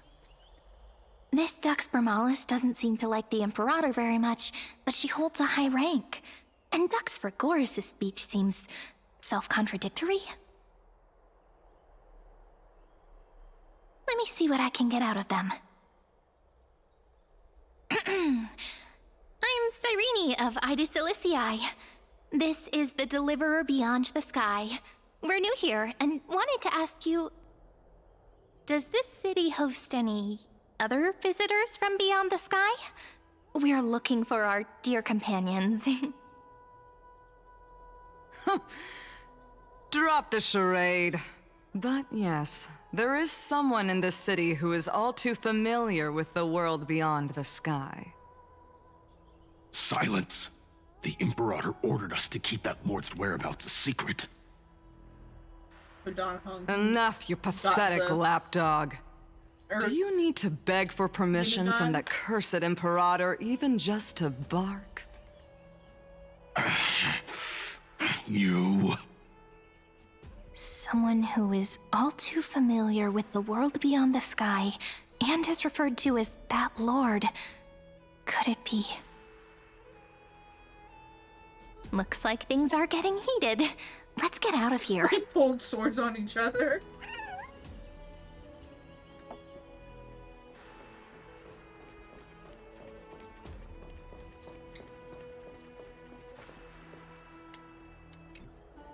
How are we supposed to talk to the heroes of Deliverance? What if they're really intimidating? I love this too. Virginia, don't be so nervous. Once they hear your poetry...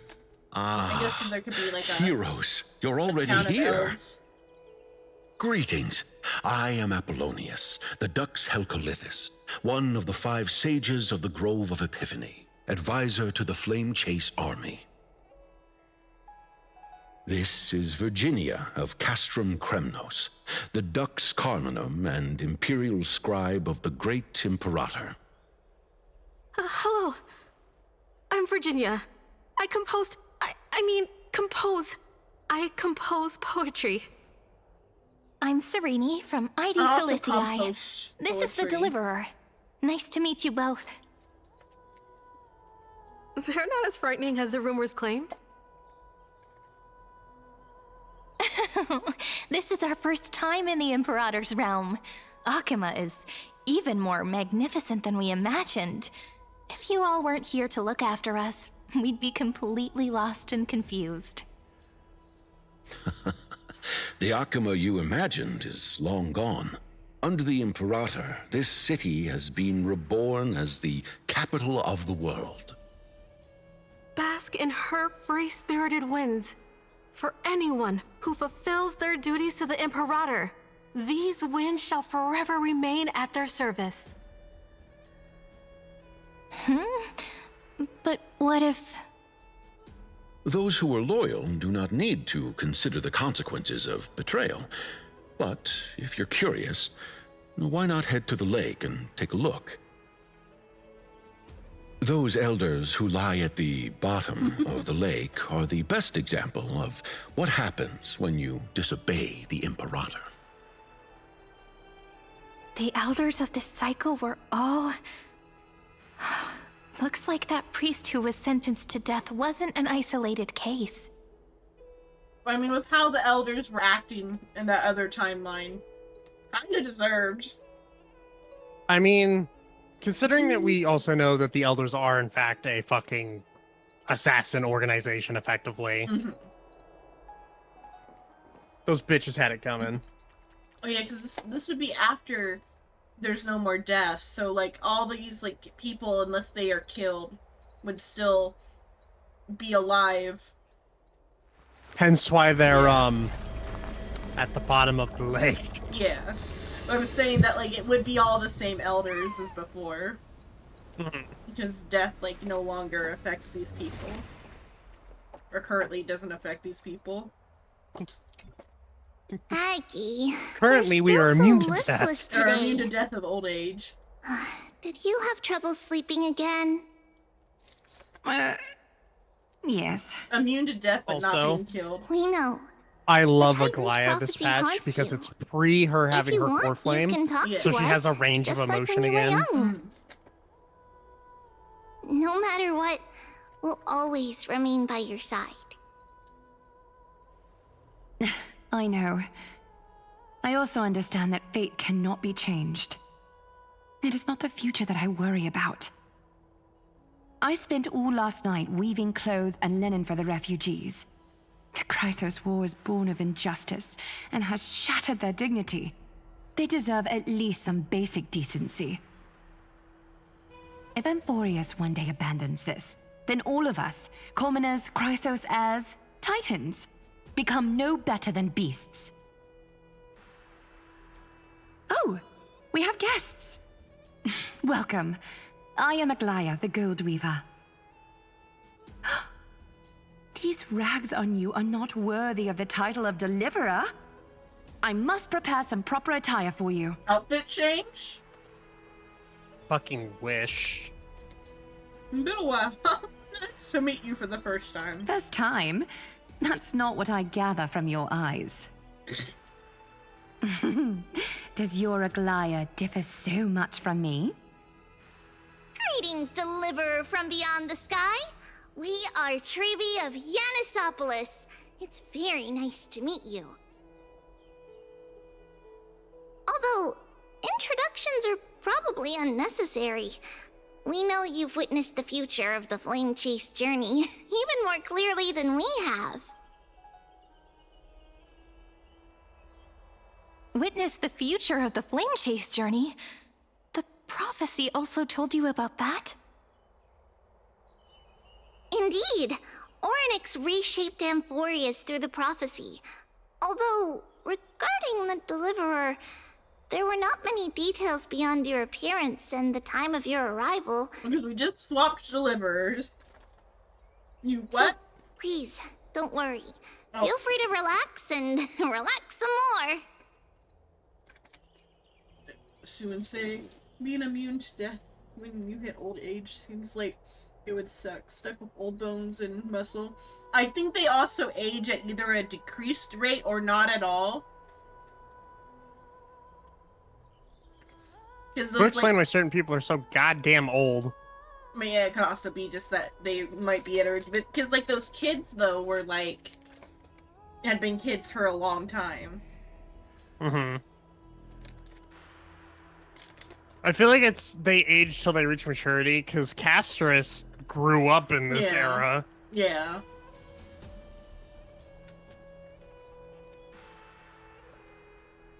I think it could just be like different people age at different rates, maybe depending on how much golden blood they have. Oh yeah, that's actually a fair point. Chrysos heirs probably age differently than everyone else.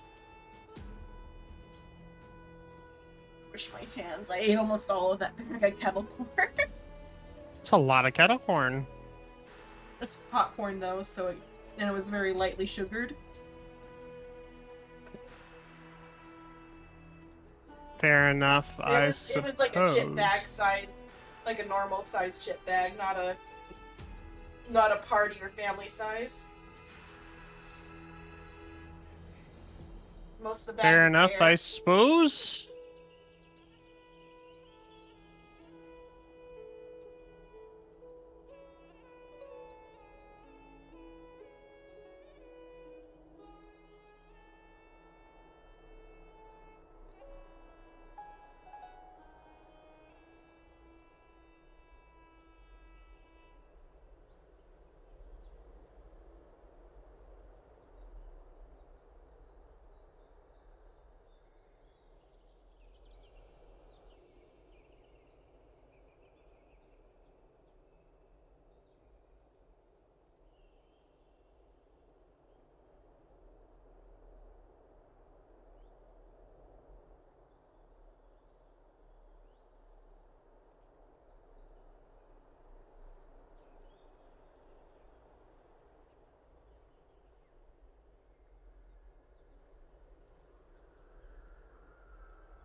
Water.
Okay, I'm back. Welcome back.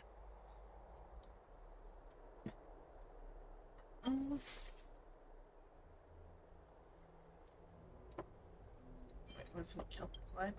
Kefali issued prophecies too, but it was Orynyx who told mankind that the deliverer from beyond the sky would descend upon Amphorius. More crucially, So it might they not be that revealed bad a of future if it was actually entirely different from the Orynyx. Aranova. Though we still must challenge the gods, in the Time Titans prophecy, this path leads not to a new world, but to the true starry skies.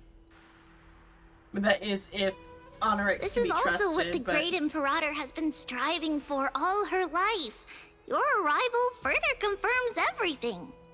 But I do think, though, that, like, maybe because Lygus has to be hands-free because of the... Or not hands-free, hands-off because of the rules, that maybe Orynyx could be on our side fully and not just, like, on our side in the sense of, like, trying to make the flame chase happen to fulfill Orynyx... Or not Orynyx, to fulfill Lygus's ambition. Because it has been shown that the actors within the simulation can differ from the simulation's goals, like with Finon. So I guess and Orynyx did help Finon with his goals, so it's probably the Orynyx is on our side. This can't be real. Even you find this surprising? Fate really is unpredictable. Perhaps the upcoming meeting will hold even more surprises.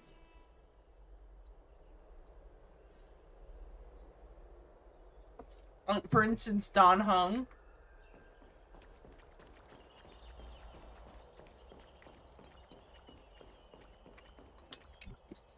Little fish from beyond the sky, did you rest well? The Imperator and the delegates are about to arrive. If you are ready, please follow me to the meeting.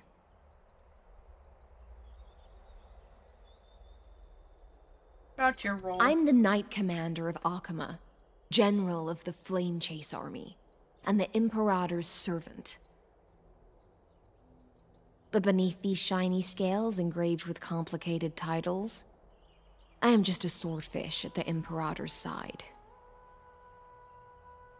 I saw a video earlier, somebody took her model out and, like, looked at how the effect is done with her chest.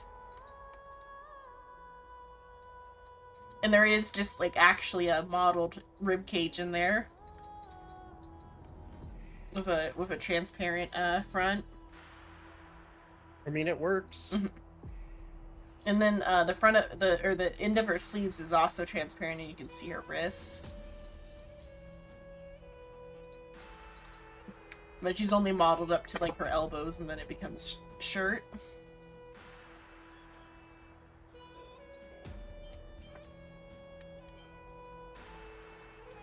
As you've witnessed, she is the Empress of Akama, the one who ended the Chrysos War and the leader of the Chrysos heirs. As merely a humble subject, I cannot say more beyond this.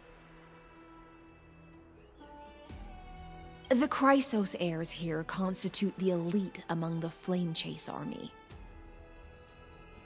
Dux Halcalithist Apollonius and Dux Carminin, Virginia, serve as the army's advisor and historian, respectively.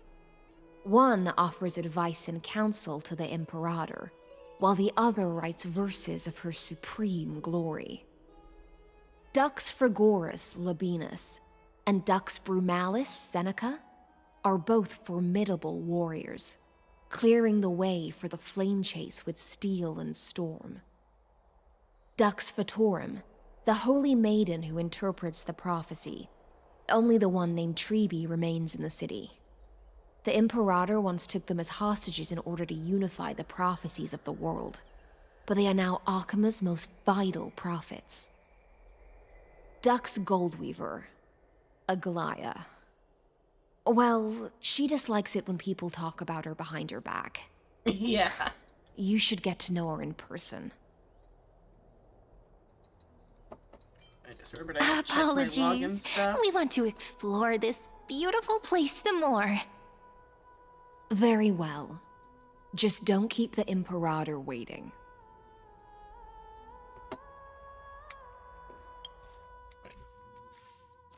Okay, not.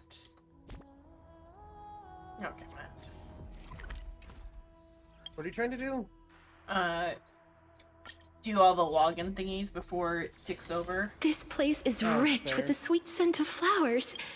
Or at least a few of them. At least click For on a it. while longer.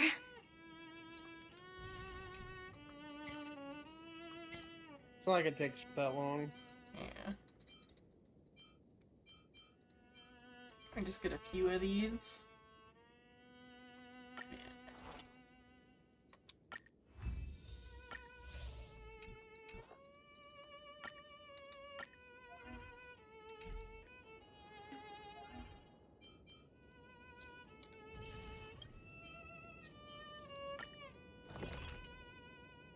How many times was it? Just once, okay. Oh, we can do some for the battle pass too.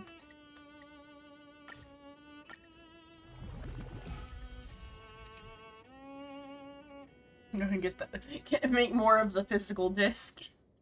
I need more games.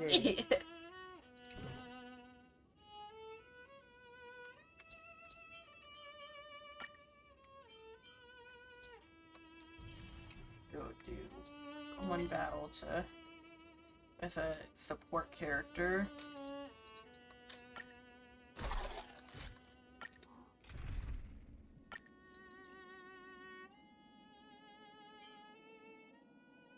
I'm gonna use your Firefly, but then I'll have to make a different team. No.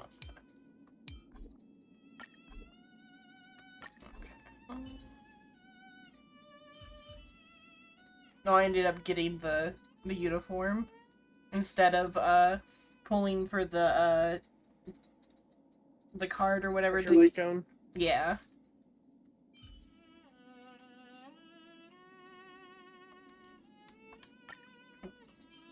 Line up. Oh, no, probably this.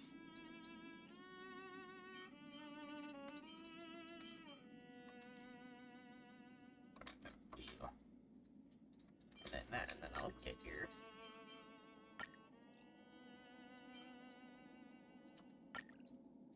Firefly.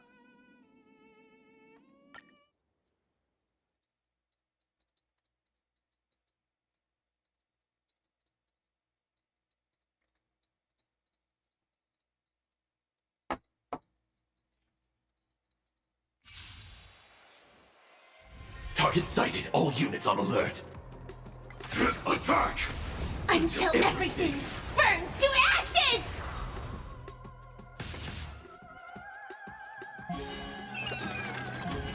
Set the seas ablaze! Since you're already here, why not have a meal before you leave? Unite our goals. Yay, you helped.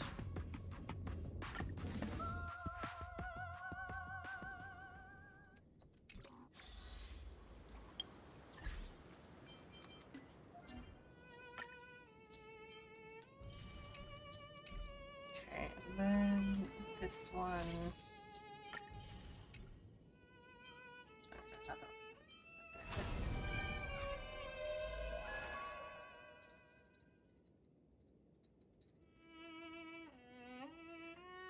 Chrysos May's Grand Restaurant. Yes. Do something with the fairies. Yep.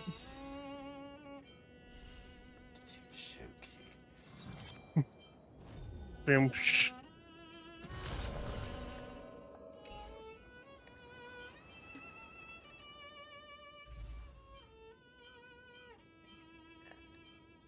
Those there.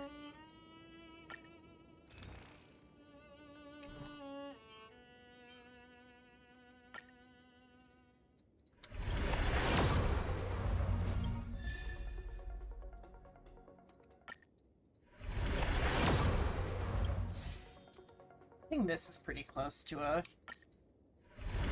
5-star.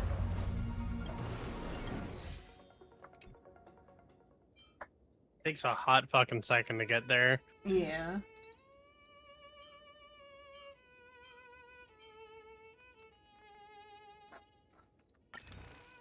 Damn. Shh. Yep, she is Fimsh. She is Fimsh. You have Kafka and Black Swan, don't you? Yeah. So they go with Okay. her. Yes. She is the first new Dot character in a fucking year. Dot is fun. I had a feeling you were. I mean, if you do her fucking, you'll see how she functions if you do her thing. Yeah, I'll do her thing after the pool. It'd be real funny if you hit. I know, hit in one. No.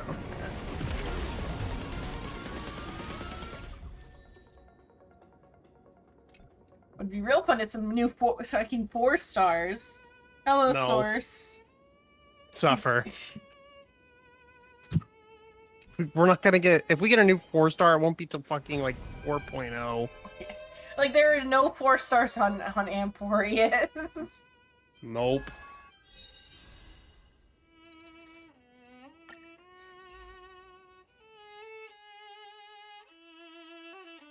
I'm not gonna do any pulling for the entirety of 3.5. Mm. I don't have Fine on for. I want Siren or I'm gonna pull for the March SP.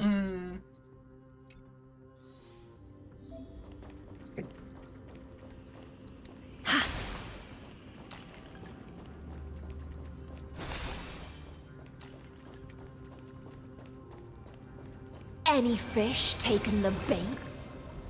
Okay, so she's got like a lure. Fish. Also, that's Easy a new now. enemy. Let it swim a Yes. little closer. Spoilers.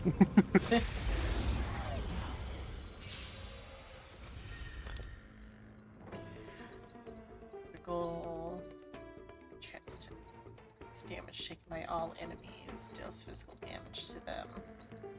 Play zone causes all enemies to reduce attack and defense. Deal physical damage to them. When zone exists, or when instance dot received by enemy targets deals one instance of physical dot to them. When all ally target or when ally target attacks, Hycillion has a chance to inflict the enemy target one of the following. Special dimension enemies within the dimension will not attack ally targets after entering combat with enemies within the dimension. There's a high chance of like 2 states.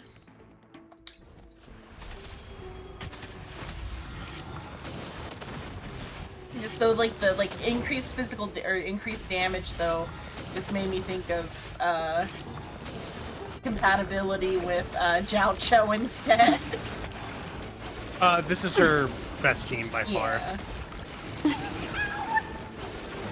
Mind your manners. Time to play a tune. Be intoxicated. Stand still. Shh.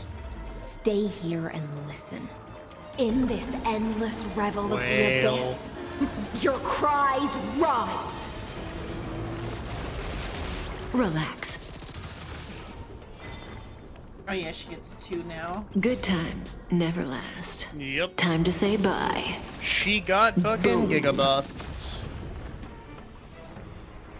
Memories of beneath the waters lies an endless abyss. One first. Stand still. Protect me! Protect me! Thanks. You're too good to me. Fiends or devils, I'll crush them all! Crush them all. Ill tidings manifest.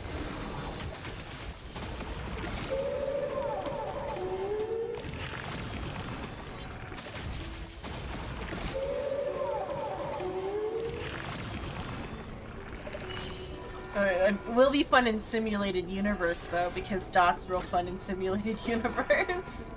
Fair enough. Watch, they all explode.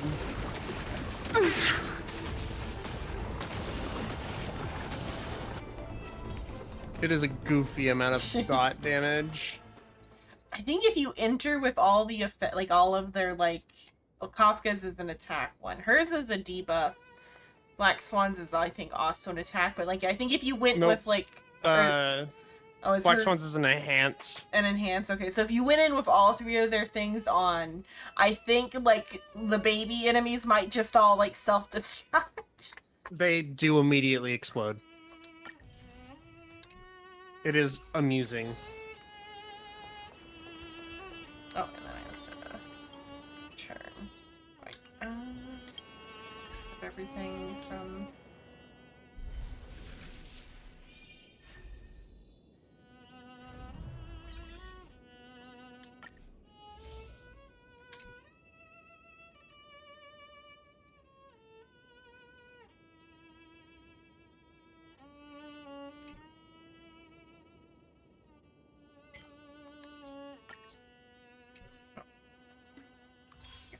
Or did I get it? No, just showing that there's new ones. Okay, continue challenge.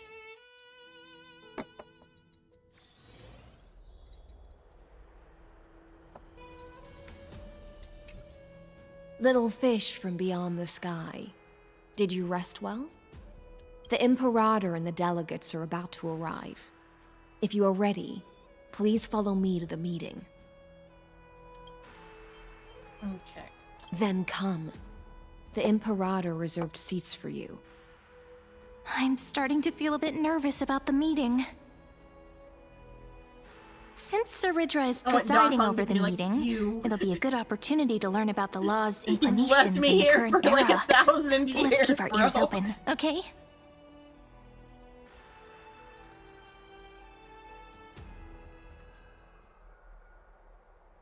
Yeah. Song Hung.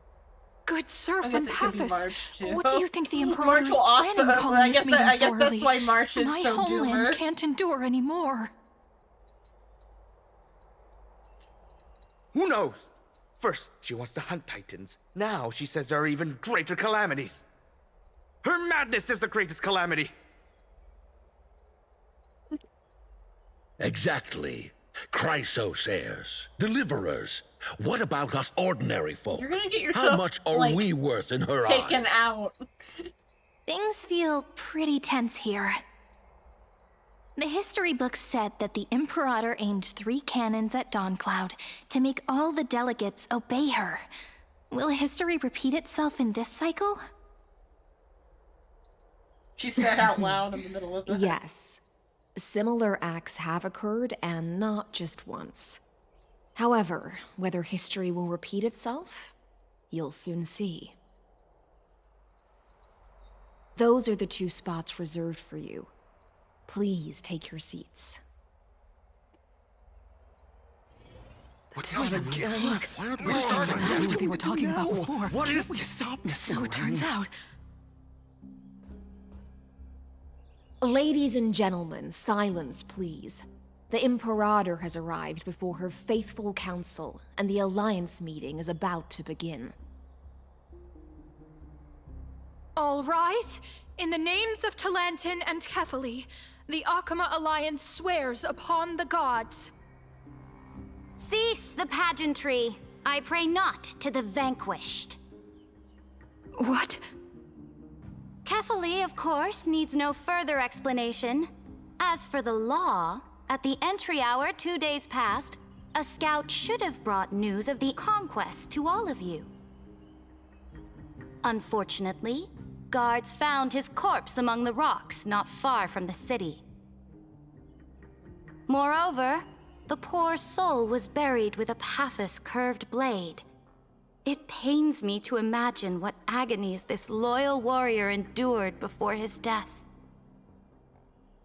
Delegate from Paphos, do you have any insights? I know nothing of this. The evidence is irrefutable, so there is no need to waste your breath. However, let us set this trial aside for the time being. Witness, even within the most sacred and dignified council, there were those among us who wished to draw their blades, brazenly challenging the Alliance, seeking to shatter our hard-earned peace and unity. Fortunately, I uncovered this plot. Now, to protect this beautiful city and her people, the Imperator's legions are ready. They will escort each of you to the Temple of the Three Fates, where you will receive the highest level of protection the Alliance can offer.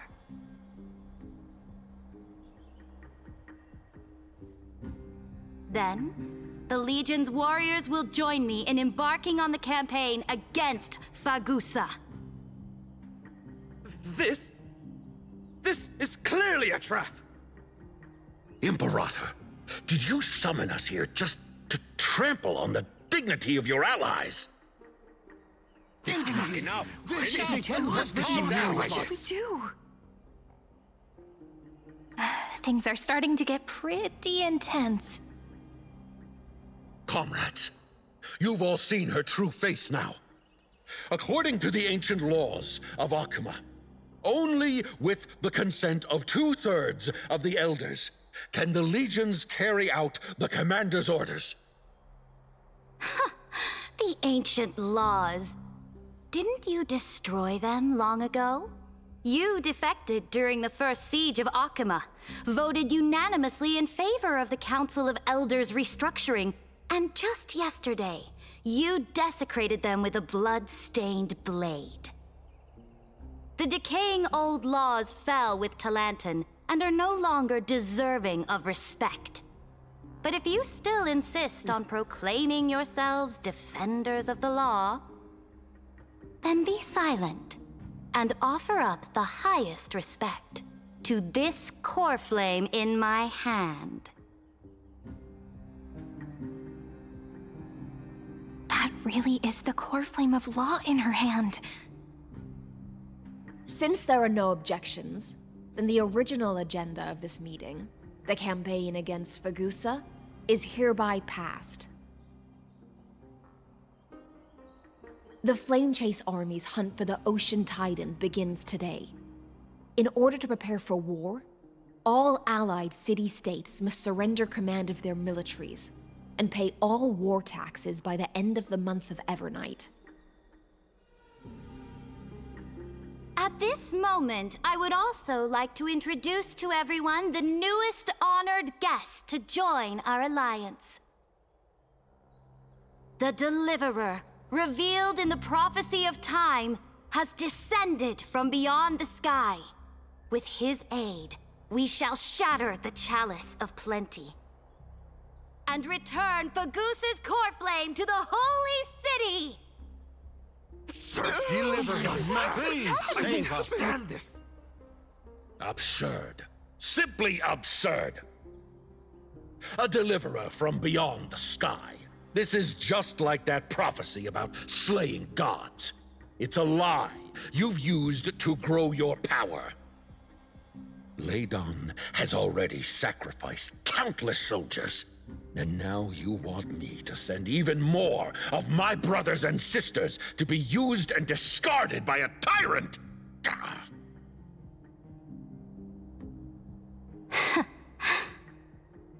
Are there any other objections? Then I bid you all farewell. Meeting adjourned. Deliverer, please wait. I still have important matters to discuss with the two of you.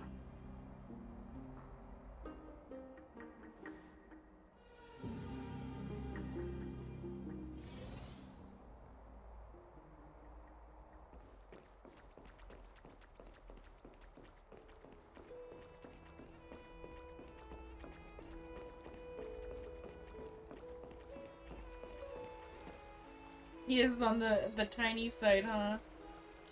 Yes, she is. Cyrene is technically the same height, but Saedra has higher for that heels. Farce of a meeting. It must be tiring dealing with so many people every day, Great Imperator. Tiring? You're mistaken. Moving chess pieces, placing wagers. This game of strategy adds a dash of color to our heavy fates, much like how rule and conquest are always accompanied by sacrifice. Is the war with the Titans also part of that sacrifice?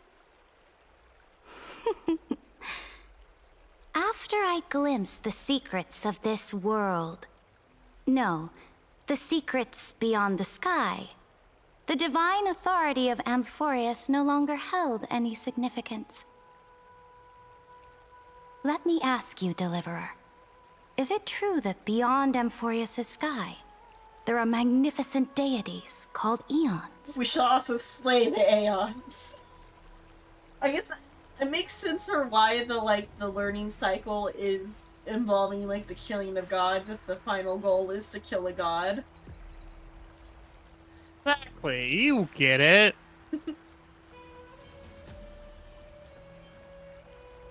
Their power is 1,000 times greater than the Titans. Ah, that Excellent. certainly captivates my interest. Then, please tell me more. How will you use this great power to guide the people? In the future you envision, where will our Flamechase journey lead? The universe not ending? Destruction. Oh? What you require now is the power of law? Exactly. Just as the prophecy foretold, he is your deliverer from beyond the sky, and he also has reliable allies. If they can intervene in Amphorius's laws, we may have a chance to alter this world's impending fate and reverse its destined end.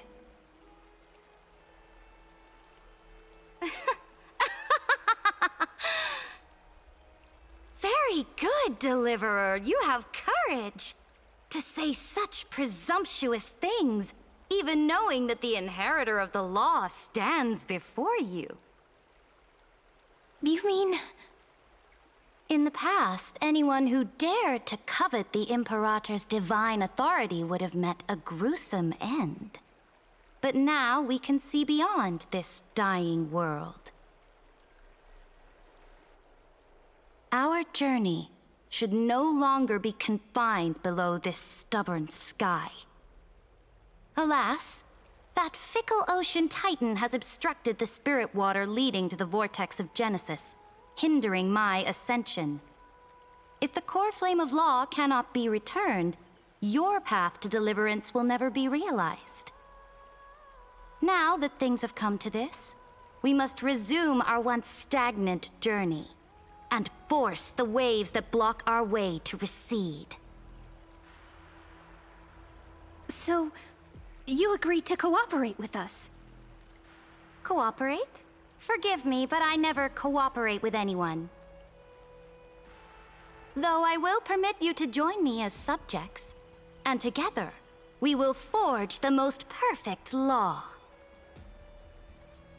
A fucking killer. This is... the Flame Chase Medallion, a symbol of the Flame Chase army. Every noble in Akuma carries one.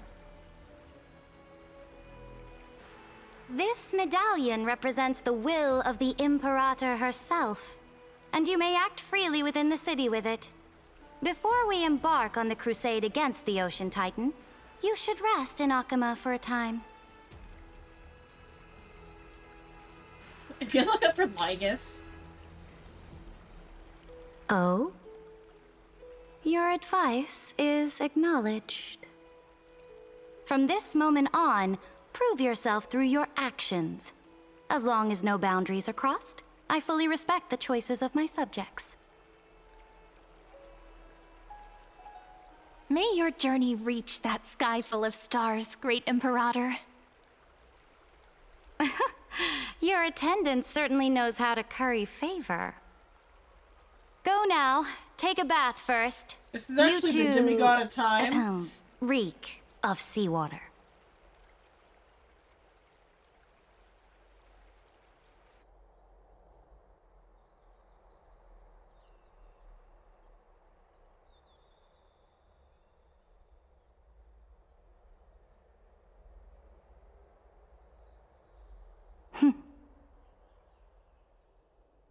Come forth, Theoros.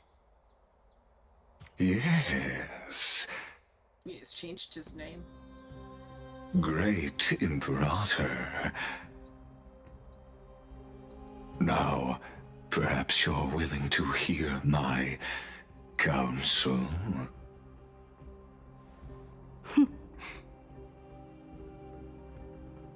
Those two arrived just as Orynyx described, and just as you said, they showed a thirst for law. At least this proves that my judgment was right. Sparing your life was the correct decision. You've once again confirmed that your wisdom is no empty boast. Now another choice lies before you. With whom shall you ally to tip the scales of law? Me, or that deliverer?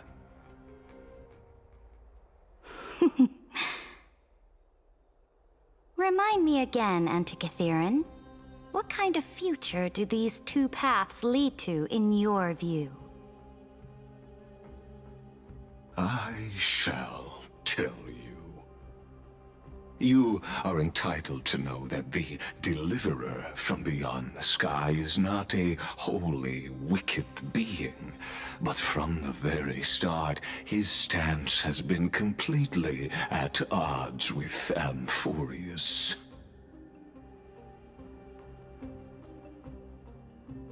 The road they have chosen will bury Amphorius' grand aspirations. This world, which follows the path of destruction, will inevitably stray far from the glory it was meant to enjoy. But on the path I have revealed to you, the people of Amphorius will slay their creator in the name of the Imperator and conquer the worlds beyond the sky. You will command the mighty beast known as Iron Tomb, bringing waves of war and conquest to the universe. Beings across the cosmos will bow before you, offering their allegiance. So, what's the price? The price is insignificant. All that is needed is for you to sacrifice that fragile, incomplete humanity to the destruction. As a Chrysos heir of the prophecy, you have already chosen to abandon it, have you not? Off you go, Theoros. I have already made my decision. Once I ignite the core flame of law and burn away the old, outdated rules, Amphorius will embark on a journey across the stars.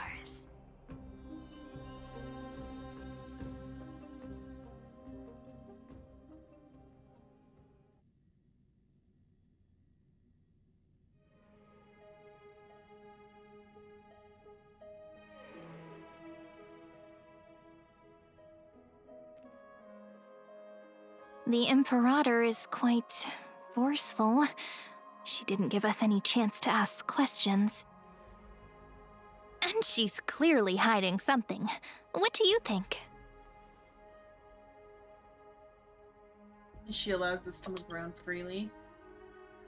There are many uncertainties right now, but this is one of the few blessings. Still, the atmosphere in Akama, it's so unfamiliar.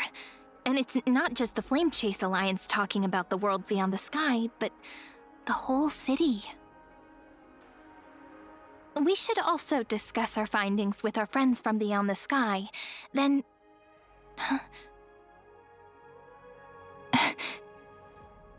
Then we should go enjoy the renowned bathing culture of the Holy City and relax.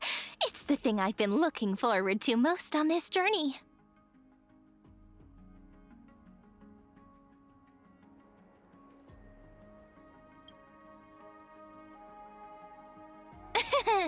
Work and rest are both important. You see, everyone agrees, right?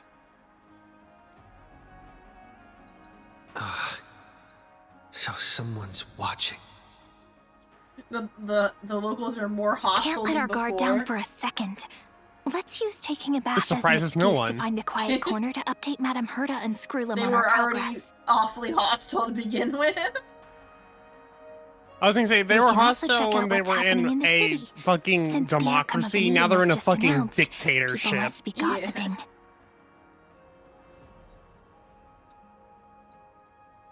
We can kill 3 birds with 1 stone. Let's go. Because they're no longer... Well, now that they're not in a surveillance state, they have to do the surveillance themselves instead of, like, with, Aglaia seeing Aglaia, fucking yeah. everything. Aglaia being in charge of the surveillance state and responsible for it, whereas Oh, now so many people! they have the to Holy City is so monitor lively. themselves. Did you hear? Did you hear? At the Alliance meeting, the delegate from Leyden stormed out in anger. As expected, the Imperator is always hiding things from everyone. When has it not caused a ruckus? Silence! That's treason! If it weren't for the Great Imperator, you'd have sunk into the lake with those corrupt elders already. And you wouldn't even be alive to speak like this. Dude, chill the fuck out. Oh no. It's the Imperator's loyal dog. Let's go. We can't talk in front of this guy. Ugh. How disappointing. Oh, honored guests, we meet again. Looks like I'm not the only one who came to the baths to unwind after the meeting. For the upcoming campaign, please make sure to rest well. I am Dux Fregoris, a trusted officer of the Great Imperator, willing to fight alongside the Deliverer in the coming battles. Ugh. Another war? Ever since the Imperator took control of Akuma, we haven't had a day of peace. Idle chatter. The atmosphere is a bit tense, with rumors flying around the city. You must be troubled. My apologies. After every Alliance meeting, there are always some pests in the city who get restless. I prefer to ignore them. Pests on the ground don't affect the sky in the slightest. They just complain from the shadows that the sun's light is too harsh. Besides, the Theoros has already promised the Imperator her fate. And these clowns will eventually realize their foolishness. May I ask, who is this Theoros? The Imperator has ordered us to keep his lordship's whereabouts a secret. Ah, so it's his lordship. Stop trying to get things out of me. Leave me alone. Leave me alone. I didn't even need to try. Big and strong Dux Fregoris really can't hide anything. Theoros. What an ominous name. Bad news. He's been staring at us the whole time. Let's move to another place for now. We don't know how much Saridra has concealed from us. In the worst case scenario, we may have to face more than one enemy.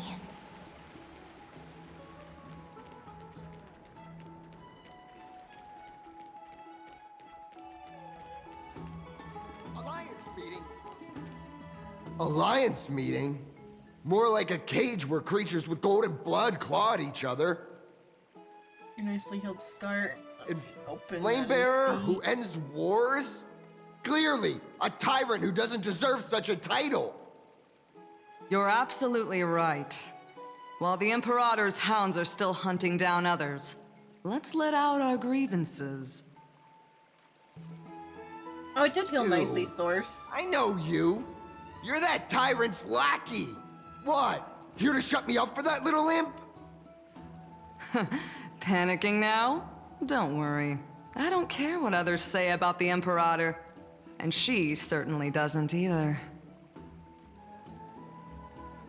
Oh? Children of the Prophecy. Such rare guests. Yeah, I just looked on the iPad. It does look like it healed pretty well. Are you here to relax in the baths as well? The temperature is just right today, so be sure to enjoy it. You should rest well for the next campaign. What? Children of the Prophecy? Another excuse for the Imperator's reckless warmongering. No filter, huh? You should be glad you don't have a seat at the Alliance meetings.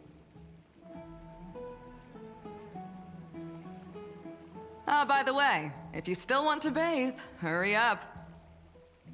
Once that predatory fish joins the flow of water and eliminates all the fools questioning the world beyond the sky, you won't be able to enjoy this perfect water temperature anymore.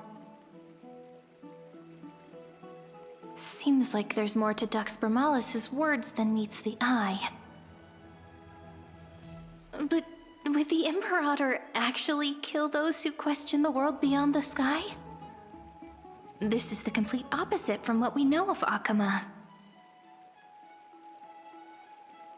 Hopefully your x-rays go well. And is the exact opposite of before. Before, Aglaya was executing people for talking about the land beyond the sky. And now everyone knows. Talking about lately. And the people who are denying it are the ones being executed. These two are... So many guests today. Let's see who's here now. Two distinguished guests of the prophecy. One a clever and adorable warrior. The other, also quite heroic. Ah, heroes. I didn't expect to meet you again so soon. How fortunate. It's a pleasure to see you again, Dux Helcalithist and Dux Carminum. You two are inseparable, aren't you? This is... Oh, she wants to find someone to help with research for her new work. I'm the far-seeing eye and all-hearing ear of Akuma.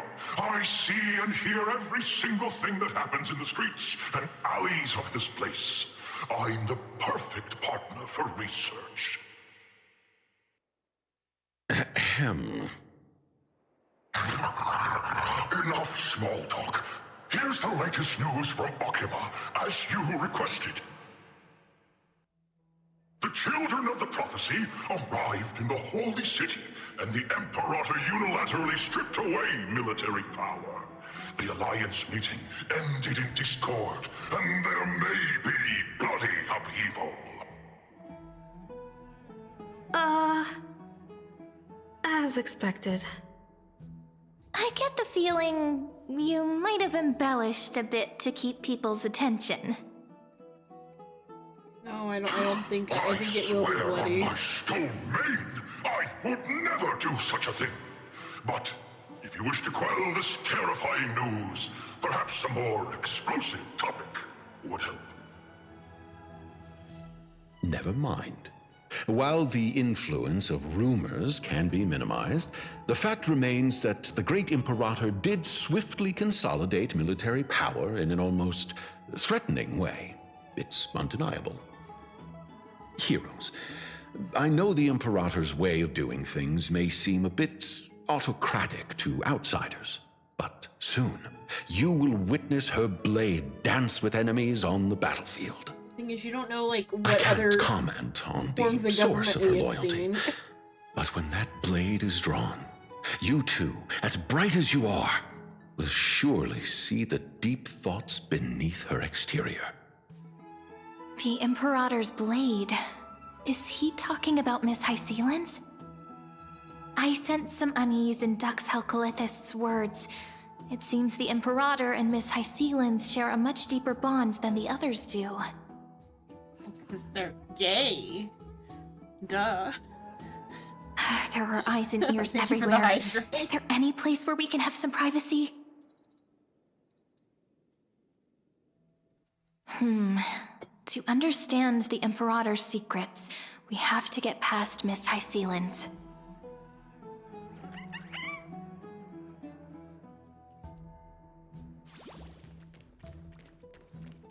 We must trust the Fimpsh.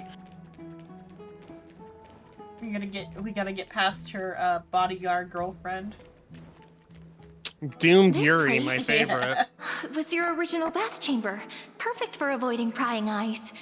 I wonder if anyone is using it now. Walk in on the two on high The ceiling smell is- and whatever. Wait, don't go in yet. Imperator. Who's there?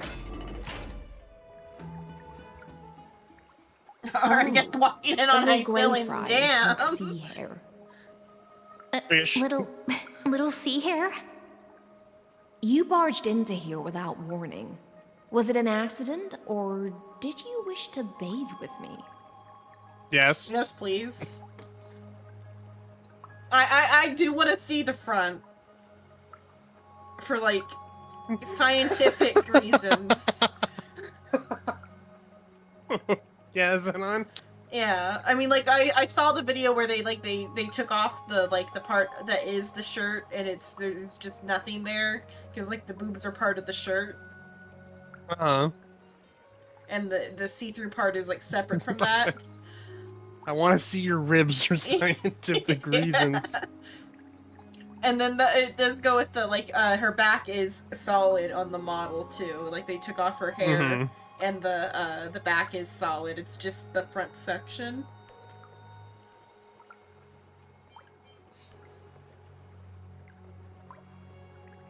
Why are you here? What are you doing here? I didn't see anything. Well, you couldn't see anything. There's nothing to see. What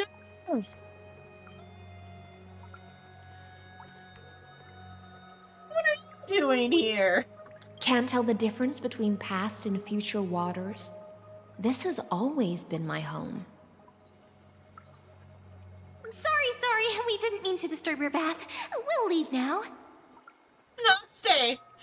It's no big deal. There's no need to panic. This is the natural state for me. People on land force themselves to wear clothes, adding unnecessary constraints. Forget it. If Dux Goldweaver heard that, she'd scold me again. All right. Please make yourselves comfortable and wait a moment. Let me first wash off the blood of the hunt, and then I'll attend to you two. The hunt? Blood? The hunt? Like the Aeon. The delegate from Ladon has been assassinated! Quick! Quick, someone come quick!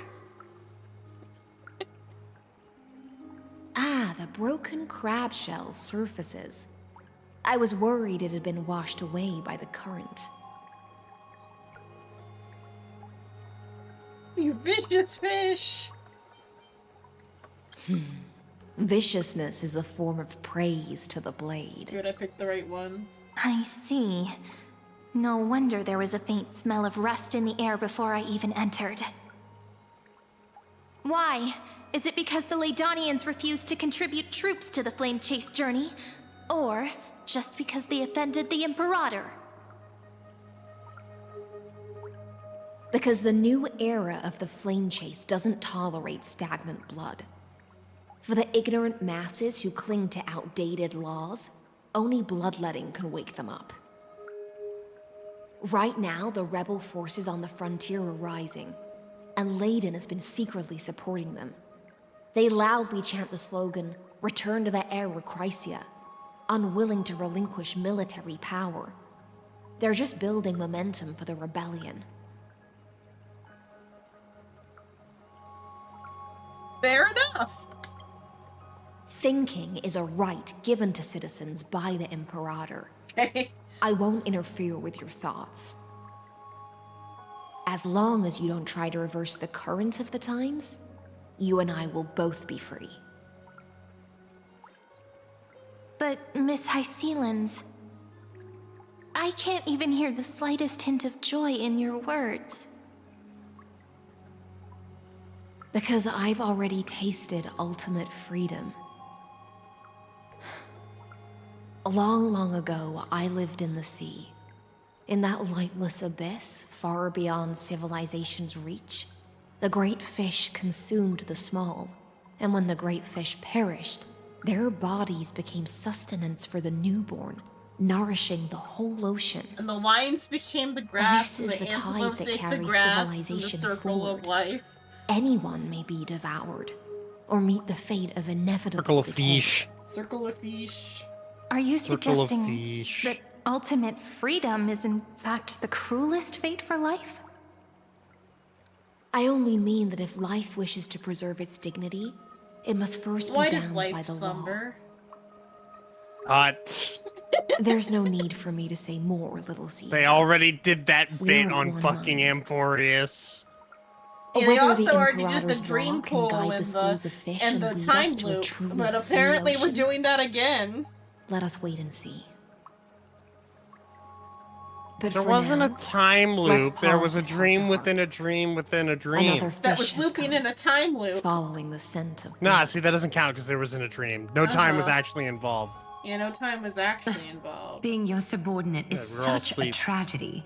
I'm always having to worry about the messes you leave behind. Like those dead bodies. It's simply our duty to the Imperator. Love how sassy Aglaia All ready is to now. go in an instant. Miss Hycelens, you truly are impossible to predict. Yet you, a golden trout who's always busy all day, suddenly have the time to visit me? Do you think I wanted to come? I suggest you think I burn wanna some more be of the here? incense offered by our allies, lest my creations be tainted by the reek of fish. I'm only here on the Imperator's behalf to remind you to prepare for the banquet. Fine. But I must retort. What you call the reek of fish, to me, is the unique fragrance of the sea. Besides, if my fine clothes get stained, won't you just gift me new ones? I won't.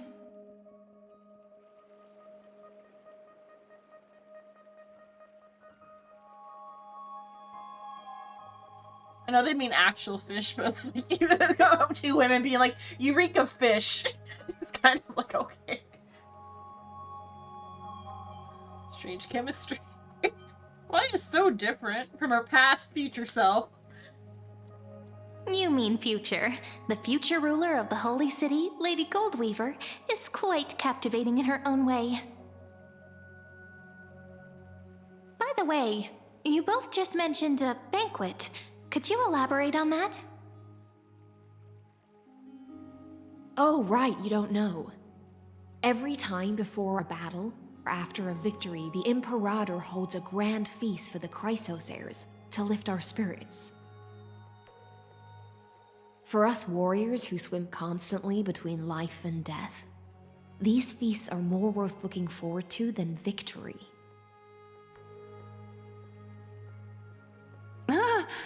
A banquet to prelude the hunt for the god of banquets, and honey brew as a tribute to commemorate the ancestor of honey brew. How absurd. Don't look so grim. All has been decided. Since it's a Find the banquet for Imperator. Fagusa, why not take a leaf out of the Tidens book? Live in the moment and enjoy life to the fullest. I'm not as carefree as you. That little Dolos kitten is already causing enough trouble for me. And on top of that, I still have tailoring commissions to complete. By the time the cool flame illuminates my eyes, I might not be able to focus as I used to. Aglaia's eyes. Curious about these eyes? People often compare them to jewels. But I've already made my decision to ask romance for eyes that can see everything. I wonder what this world will look like when I take the divine authority. In the future, you will still be the finest weaver in the world. Is this also a prophecy from the Three Fates? It's even more accurate than a prophecy. After all, he has already witnessed it, right?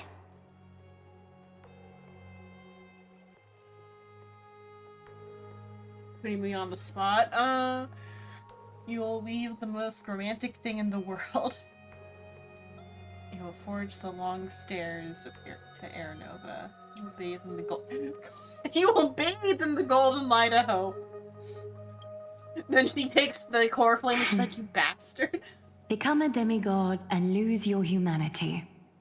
That is the only reply I've received in the countless times I've sought wisdom from the prophecy.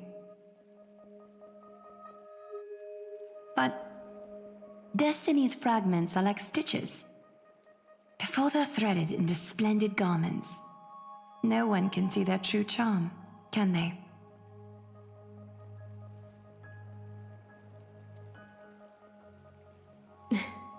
Aglaia has always been troubled by the divine duty she must bear. But thanks to you, she seems to be in much better spirits. Know each other? Just as she knows how the spinning wheel trembles, I can sense the smallest changes in the damp air. As for whether we know each other well, I've swum beside her since she was a child. Most of the time, I can understand the whispers in her heart. For those words she was too shy to say herself, I'll raise a glass to you on her behalf. Now, I leave this bath chamber to you. Rest well and prepare yourselves. After all, every time we drink and talk could be the last celebration we have in this life. Miss High Sealance has given us the bath chamber. It seems she really does do whatever she wants.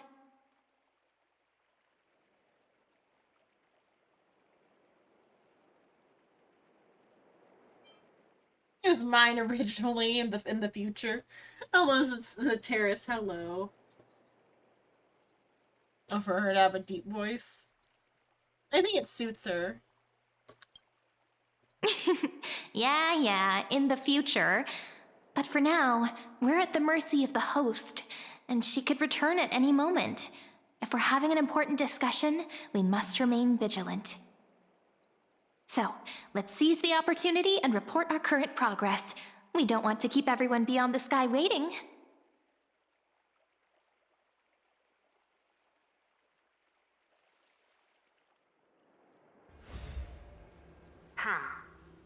First, while that little empress with a candle stuck on her head didn't explicitly say it, she firmly rejected your request to take over the law.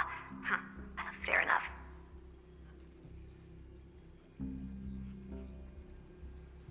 Second, Lygus is indeed in this timeline. But since he's somehow connected to that little empress, you have no way to find him. As expected.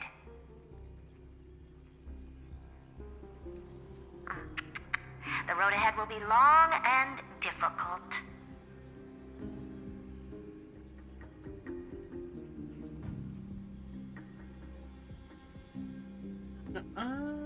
You haven't said anything and you already know everything. Next time, don't steal my lines. Tis the road ahead will be long and difficult. Not a bad imitation. Since you didn't refute anything, I'll just assume I guessed it all right. We've made some progress here too, but nothing to get too excited about. Our time is short, so let me summarize.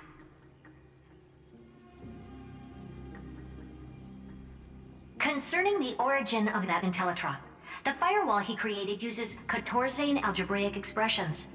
But ever since Aiden invented the 9-worded formula, this kind of mathematical logic no longer exists in the cosmos.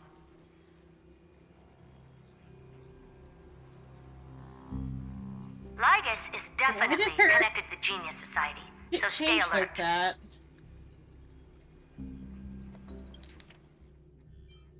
Concerning the origin of that Intellitron, the firewall he created uses Katorzane algebraic expressions. But ever since Aiden invented the 9-worded formula, this kind of mathematical logic no longer exists in the cosmos.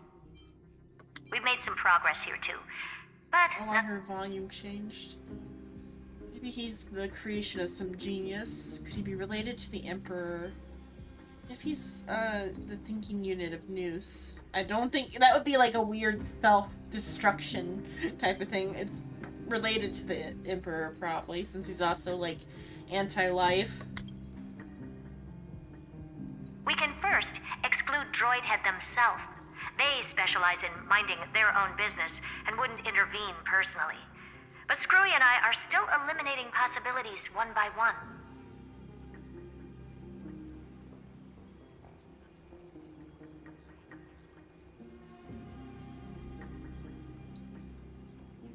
auto. Currently, the most likely candidates are these few. The Lord of Silence, Acha. Oh, the 2 Ruperts are also possible. But it would be too boring if it were one of them.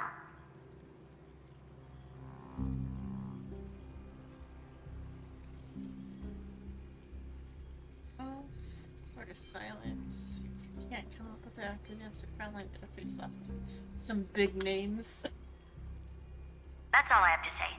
Will depend on you to continue pushing things forward within this world. Keep in touch regularly. And remember, don't let your guard down.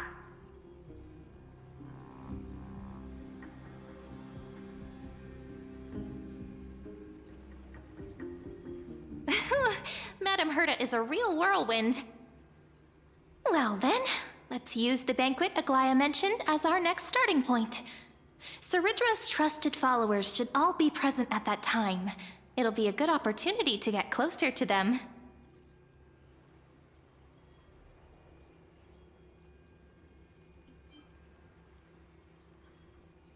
It's settled then. With our great teamwork, we'll be able to deal with anything that comes our way. It's been a long day. We should get some rest now. That is a good spot because it's about 3. It'll be a shorter stream today, but that's because we did something before stream. Okay. All right. When you've tired yourself out, remember to come back. I'll be waiting for you here. Vital reforged.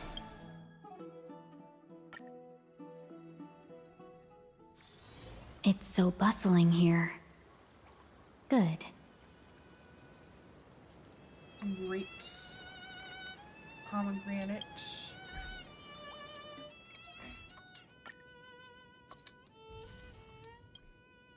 I know Zateris just got here, but I'm gonna probably wrap up. Oh, I gotta...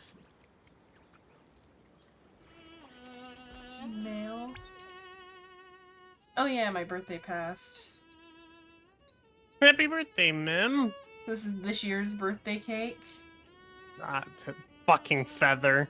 The fucking quill, yeah. Were you here at the end of the other day's Lord of the Mysteries screening? I was here for you guys saying the fucking feather. Yeah. I've been thinking about that feather since the introduction of the quill.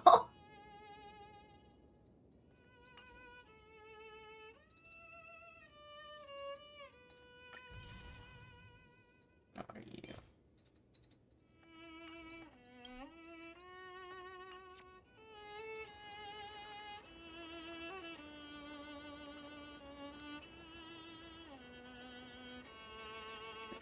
Feather actually, or rather, finish it though. In Lord of the Mysteries, an anime airing right now, there's a MacGuffin that is a feather quill, and like the anime has been like every time it's involved, they like show like a half invisible feather, and it's like they just have it in your face the entire time. And then the freaking sound of it writing as the ending credits start to play.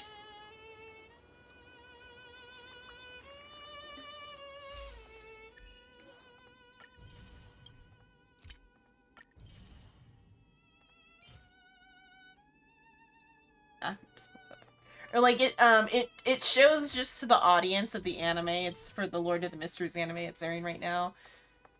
Minor-ish spoilers that's what the feather is that keeps showing up in every other scene, is that it's a feather quill.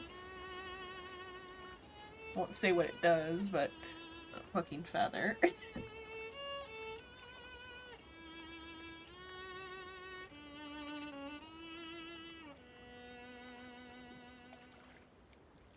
Who knows, today's episode might have finally revealed it, but I don't think they're gonna quite get there, because I think today's episode is gonna be the conclusion of old Neil's arc, rather.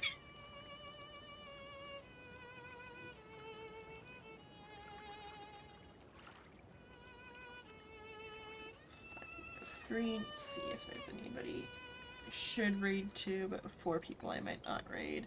And I think 3 of those are like, because it's showing 4 on my my streaming software side, but that might be because there's 3 YouTube ones. I don't know how it counts them.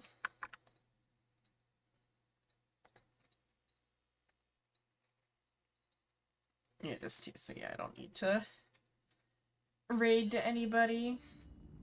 But that's it for tonight. Tomorrow will be Final Fantasy, hopefully.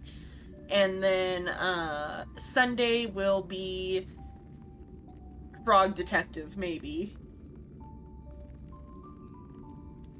That's what's coming up. If you like what you see, drop a follow. If you really like what you see, subscribe. If you want to stay up to date for when I go live, check out Discord, Blue Sky, and other social media. Thanks so much for watching.